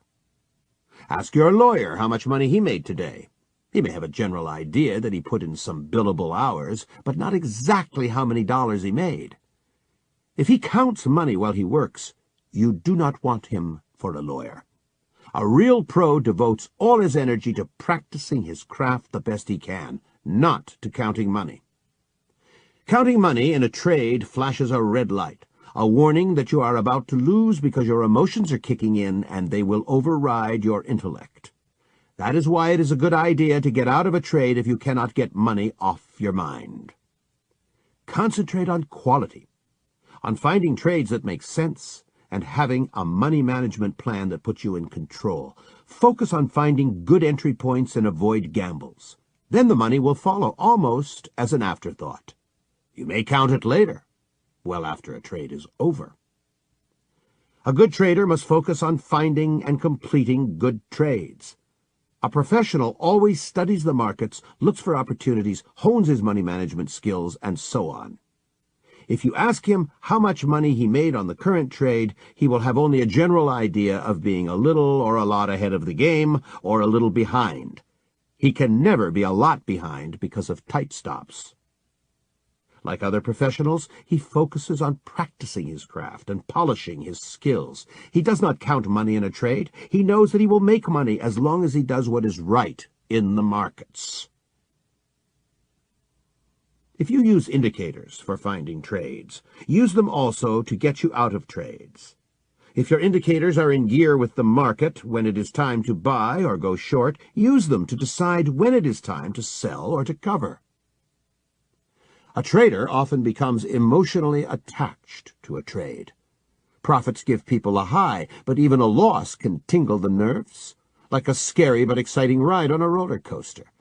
When those indicator signals that flagged a trade disappear, get out of the market fast, regardless of your feelings. Some traders try to establish profit targets.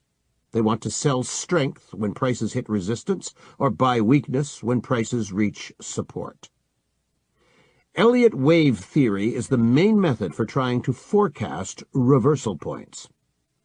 R.N. Elliott wrote several articles about the stock market and a book, Nature's Law. He believed that every movement in the stock market could be broken into waves, smaller waves, and subwaves. Those waves explained every turning point and occasionally allowed him to make correct predictions. Those analysts who sell advisory services based on Elliott's methods always come up with so-called alternate counts. They explain everything in hindsight, but are not reliable in dealing with the future.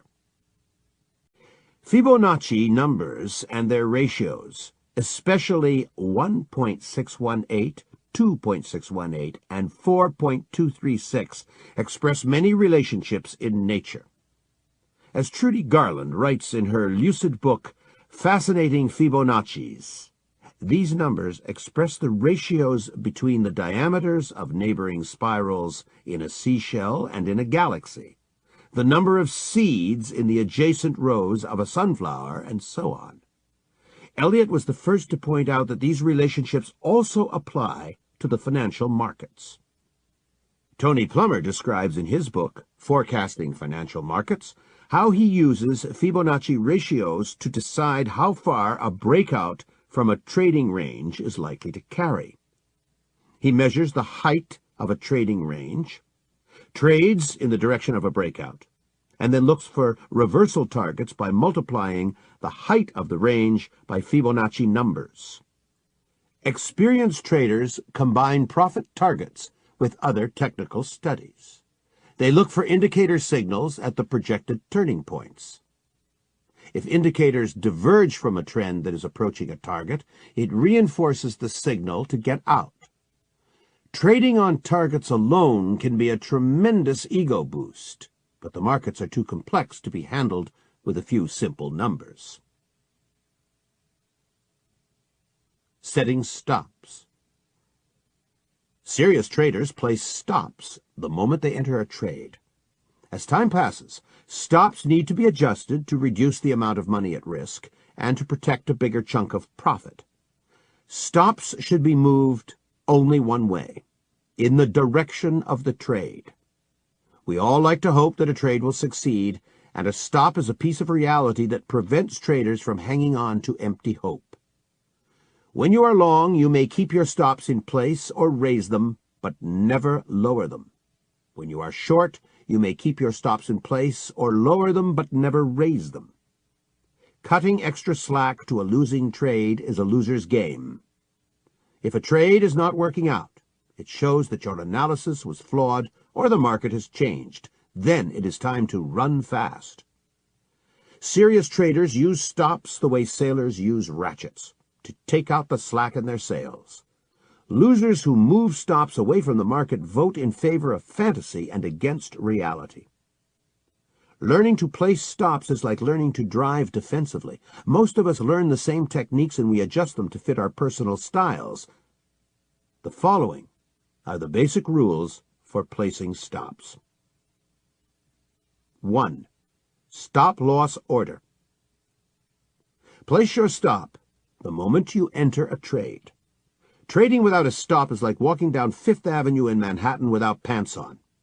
It can be done. I have seen people do it, but it is not worth the trouble.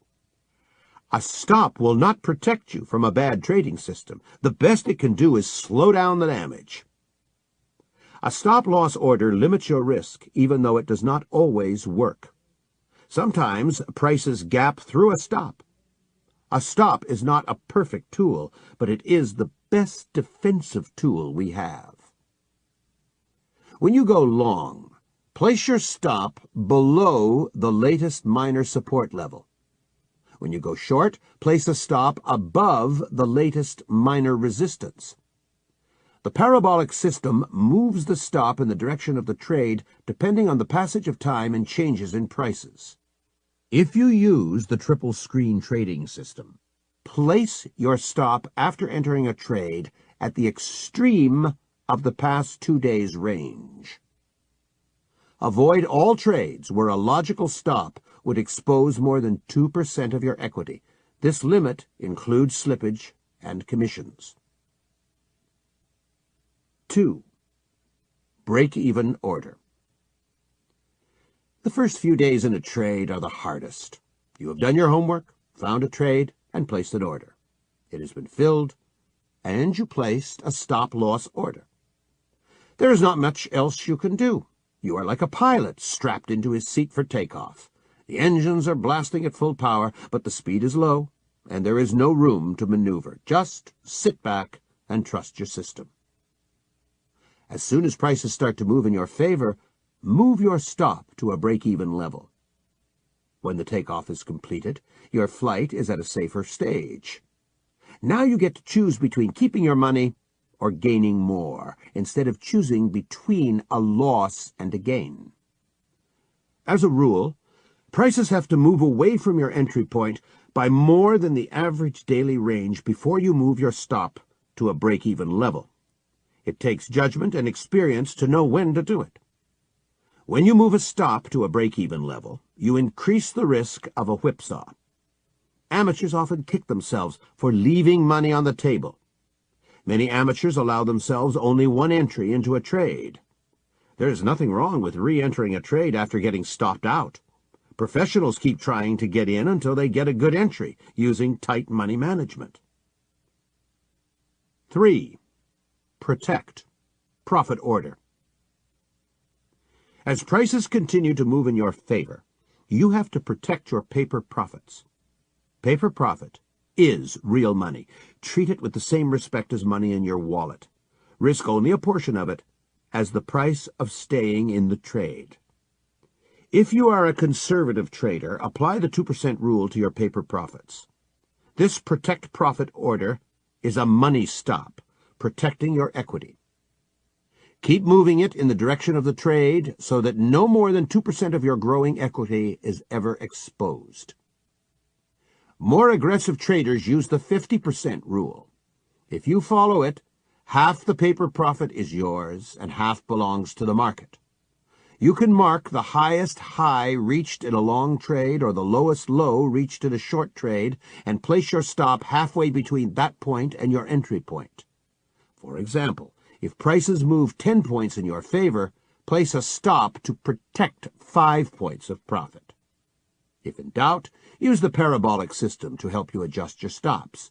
When you are not sure whether to stay in a trade or not, take profits and reevaluate the situation from the sidelines. There is nothing wrong with exiting and re-entering a trade. People think much more clearly when they have no money at risk. A trade does not end when you close out your position. You must analyze it and learn from it. Many traders throw their confirmation slips into a folder and go looking for the next trade. They miss an essential part of growing to become a professional trader: review and self-analysis. Have you identified a good trade? Which indicators were useful and which did not work? How good was your entry? Was the initial stop too far or too close? Why and by how much? Did you move your stop to a break-even level too early or too late? Were your protect profit stops too loose or too tight? Did you recognize the signals to exit a trade? What should you have done differently? What did you feel at the various stages of the trade? This analysis is an antidote against emotional trading. Ask yourself these and other questions and learn from your experiences. A cool, intelligent analysis does you more good than gloating about profits or wallowing in regrets. Start keeping a before and after notebook. Whenever you enter a position, print out the current charts. Paste them on the left page of your notebook and jot down your main reasons for buying or shorting. Write down your plan for managing the trade. When you exit, print the charts again and paste them on the right page of your notebook. Write down your reasons for exiting and list what you did right or wrong. You will have a pictorial record of your trades and thoughts. This notebook will help you learn from the past and discover blind spots in your thinking. Learn from history and profit from your experiences. This is Richard Davidson for Wiley Audio. Thank you for listening. This audiobook is a co-production of Penton Overseas and Audio Scholar, and is based upon the book entitled Trading for a Living by Dr.